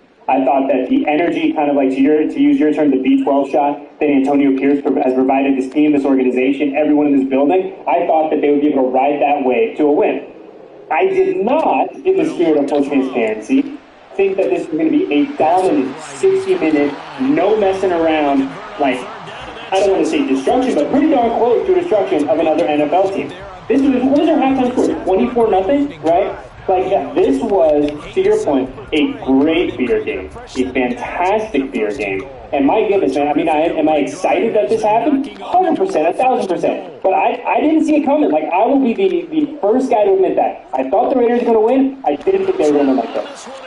There were so many different portions of this that were amazing. Now, I realize, again, I want to stress that obviously with DeVito and a quarterback, somebody that very fair football. I mean, I'm very familiar with his work, right? So I read a bunch of highlights for him when he was in college football, where I always said, "Tommy, don't call me Danny DeVito." Like, I watched this guy's highlights. So in fairness, the minute Daniel Jones went down, I think that changes something. But I'm not going to take a single thing away from this win, because it wasn't that long ago I thought that Bateman being any quarterback would create this great opportunity against the Bears, and it didn't. What you saw in this game was everything you didn't see in that one. You saw defense that was mixing it up all over the place. It was just taking advantage of that offensive line. A creative timing on different blitzes defensively that I thought was brilliant. And then offensively, my God, motion all over the place, interesting formations all over the place. Aiden O'Connell, I was texting 2 or 3 people that I trust to break down film early on, and I said, look, I need the breakdown on this, because Aiden O'Connell, pre-snap, was doing a brilliant job of the one thing that matters the most, I think, for a quarterback, getting protection right. Like, he was all over the place in every good way in this. So, like, there was no one thing that was good in this game. It was all things that were good in this game. They even left a couple plays out there and still won with that dominant level of performance. Like, I don't care who was playing quarterback on the other side. This NFL team beat that NFL team badly, and that has to be something. 1,000%. And what that means for the next 7, 8, 9 weeks, we will find out over the next 7, 8, 9 weeks. But, you know, for me, Fitz, like, today, it felt like a series of moments, like a bunch of like really cool little snapshots. Like the first one, I was up in the box, and during team stretch, shout out to our game day entertainment folks. They play straight out of Compton, right? We've heard so much from Antonio about how much his childhood, how he grew up as a Raiders fan means to him, how much it means to have this opportunity right now, right? They play straight out of Compton. They kind of honed in. The camera stays on Robert Spillane for like 90 seconds. And Fitz, I'm not exaggerating here. What we saw in that 90 seconds of Robert Spillane on the big screen, hand in the cast, dancing, mouthing the words, pumping his chest, getting the crowd going. I looked at someone next to me in the box and I said, this is different, right? We haven't felt this. We haven't seen this from the players in a hot minute, right? And we can all kind of dive in and dissect what we think the reasons for that is, right? We can all do that to the cows come home. The reality is this: as we sit here on November 5th, the Raiders are in the midst of a moment, right? And seeing Spillane have that, it to me, Fitz, it felt, and I mean this in the best possible way, it felt like old badass Raider, you know what I mean? It had identity. One thing that you and I have talked about so much this season is what's the identity of this football team. In this one game, identity was easy to figure out. They were playing with pace. They were playing with urgency. They were playing with energy. That was part of the identity offensively and defensively. I thought it was really, they were swarming defensively as a unit. Everybody it felt like Max wasn't on an island in the effort world for the first time in a long time. And I'm not questioning the effort of everybody else playing. It just felt like there was a different level of urgency and speed. I'll use one play particularly in the second half where you saw Anik was a little beat on a route that looked wide open, and he just comes over and lays the hit on the receiver that forces the turnover on downs while also punching the football. There wasn't a, man, I'm beat and I got to be safe here. There was a, I'm beat and I'm going to get to this play and make this play here. There's a subtle difference to that energy that we saw on both sides of the ball that you're referencing pregame. I thought it carried through the whole game, and that's such a difference. Like last year, because of my friendship with Jeff Saturday, I texted the day before his first game against the Raiders, and I said, man, I hope you win every game other than this one. And so I was watching that game with some urgency, right? Like thinking this is a big statement. The Colts won that game. We all remember that, right? But the Colts weren't playing with the fire of the gods that we saw today, right? There's a difference when you feel like talented players suddenly get energized. I felt like we were sensing that from both sides of the ball. Like the identity was urgency, it was power, it was it was quickness, like all of these things we've been waiting to see. It was exciting. That's what it was. It was an exciting energy because we go back to that opening drive, and credit to Bo Hardegre, by the way. Let's shout out to Bo Hardegre, man, because for a dude on, let's call it Wednesday, Thursday, 5 days notice to call an NFL game, I thought the game plan that he put together, I mean this in the best possible way, Fitz, was simple, direct, concise, to the point, and play to the strengths of his playmaker, right? And we look at the opening drive. He goes 5 runs and a pass, resulting in a touchdown. And old man Eddie is sitting in the box, Fitz. I was so excited because you know there's one thing that I love. Well, 2 things. I love dominance on special teams, which the Raiders had today. But I also love run the ball, establish the line of scrimmage. Early, and that is exactly what they did. And I was like, is this it? Is this my fever dream, Fitz? Has Bo been reading my diary? Like, is this what we're going to get to? And man, I mean, we look at the end of the game stats here, right? We ran the ball, let me do my math, 26, 28, 29, 33 times, and O'Connell threw at 25. That is excellent. With a rookie quarterback and one of the best running backs in the NFL, sign me up for that, Fitz, every single day.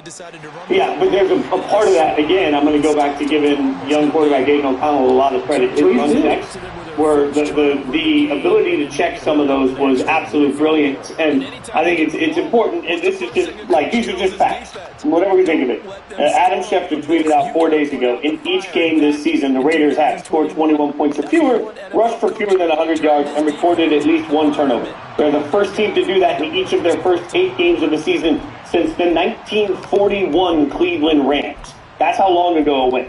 Field Yates, my buddy, quote tweeted that today and said in their first game under Antonio Pierce, they scored 30 points, rushed for 125 yards, and had 0 turnovers. It speaks to the offensive coordinator game plan from the outset. It was interesting, and you were in the box, so you may not have heard this, but Mark Sanchez even referenced on the broadcast having to sit down and say, hey, make sure you know which button to press on your hip to make the call. Like, that's such a weird thing. We don't think about offensive coordinators not even knowing which button on the hip to make the call because it can be problematic. Only a few days notice, you don't even know you're going to be doing that. So I thought it was brilliant. Yeah, I mean, it felt good, Fitz. It was exactly kind of what I wanted to see. I want to go back to another moment, right? We talked about this moment, this game this afternoon of moments. The first, I don't know if you guys caught this on the broadcast, Hunter Renfro's first catch of the game was in late first quarter, early second quarter. Man, round of applause for Raider Nation because they let him know, we missed you, big fella. You might not be the biggest guy out there physically, but we missed you. And then he had an equally nice ovation the very next play when he had another reception. And we talked about, look, at the end of the day, is Hunter here for his stats? Absolutely not. Is Devontae here for his stats? Absolutely not. But to have those little moments, right, a little recognition from the fan base for a dude who has gone through a lot, I think we can all be open and honest about that over the past year. And to get some love early in that game, I thought was really, really cool. Yeah, the camera, by the way, on the broadcast, immediately a couple of times in this game, one for Hunter and one for Jacoby, might have been for Trey, went to Devontae. on the field, and what you saw was aggressive, happy clapping from Devontae. Body language, man. That was a big thing that we wanted to see this week, body language. Like, there was no slamming of the helmet because he wasn't getting the targets. It didn't matter. Like, what you saw was, brother build up brother, right? Like, you saw this moment where everybody was fighting for each other, and it felt like the best player on the field, at least offensively in Devontae, was so happy to see everybody else getting theirs and getting fed. It was a much different vibe than what we've seen because the result was showing it. And again, you mentioned the Hunter throw, the Hunter catch. The throws on these, pinpoint accuracy on some of these, the small and the tight window throws were, it was unbelievable. The whole field was being seen in a way that we haven't seen the whole field be seen throughout the course of the year. It to me fits, and I've thought a lot about, how do we describe what we saw offensively? And we got to get to the defense in a little bit because, you get 8 sacks in any NFL game, we got to talk about to give you some love. But stick to the offense, it just felt very purposeful. You know what I mean? It felt like there were no wasted plays. My heart breaks a little bit, Fitz, because Josh was over the 100-yard mark for about 90 seconds of real time, and the day was 98. But it really did feel like there was a purpose, there was a plan, and like I said earlier, that Bo and Aiden really were going to play to the strengths of this team. And, dude, it was just... It was refreshing. It really was. It was just refreshing to see because you and I have texted almost every Sunday or Thursday, whatever day of the week we play on this year. And I think we could both agree it was there. We knew there was the potential for it to be there. You don't have a football team with Hunter Renfrow, Devontae Adams, Josh Jacobs, an offensive line that when they're rocking like today is pretty darn okay, and don't have the output, or have the kind of output the team had early in the season. It just felt like, yes, this is it. This is what we've been waiting for 2 months to see, and it was a blast, man. It was a lot of fun. The little moments of communication, Jacoby on the jet sweep that led to the first touchdown, a red zone touchdown. They showed on the broadcast this great moment where right before the ball was snapped, there was a little hesitation, and he pointed. And it was like he was trying to communicate something. And that little sales job right there, like we always talk about eye discipline and motion, that little sales job made such a difference in just being able to fool the defenders into thinking what was coming. It was great communication on the sidelines. Again, I'll go back to the broadcast. Late in the game, there was a throw that Aiden I think he missed the receiver that everybody thought he should go to. And what you saw is all the wide receivers standing with the quarterback and everybody nodding. And he's like, yep, I got that. You could read the lips of it. And what you saw was the team that was communicating with each other, which also helped pre-snap. The pre-snap communication of getting guys lined up to the right play. When we were going down to the wire on the play clock over and over and over again, we're used to seeing that. Over the course of the year, a lot of times it felt like because the quarterback may have been confused or they're trying to figure something out. This time it was all being barked out and communicated in ways that just felt like everybody was on the same page. And that's just, you can't tell me that people don't listen more, fight for each other more, and play together more when they feel the right energy and vibe. And that was happening. It's funny to see the team be that electric with a coach that's that cool, but it was definitely happening. I'm kind of curious on your 2 cents, Fitz, because you and I have talked a lot over the past 4 days. But one thing that we really haven't texted about is Antonio Pierce. I mean, I know it's so early to kind of cast and say what he is to this organization, what he's meant to this team, but from your perspective now, from kind of the outside looking in, 1 game in, a great win, an emotional win. I mean, this team is fighting for him. What were your kind of expectations about Antonio going into today? I think the smartest thing that I heard from multiple reports coming into it is that nobody was asking Antonio Pierce to come in and be an expert on what was going to happen offensively or defensively. He was there to be an expert on leading men. And to me, that's an important part. Not just leading players when I say leading men, but also leading coaches, right? And candidly, it's an organization too, right? A front office. Yeah, I mean, I think that's what... So my expectation was, let's see if the relationship is real. And I'll go back, and we've all heard the stories about Rich Bisaccia ad nauseum. But one story that Max told me when we were getting the tattoos at the NFL draft, I asked him about that incredible run and what made it different.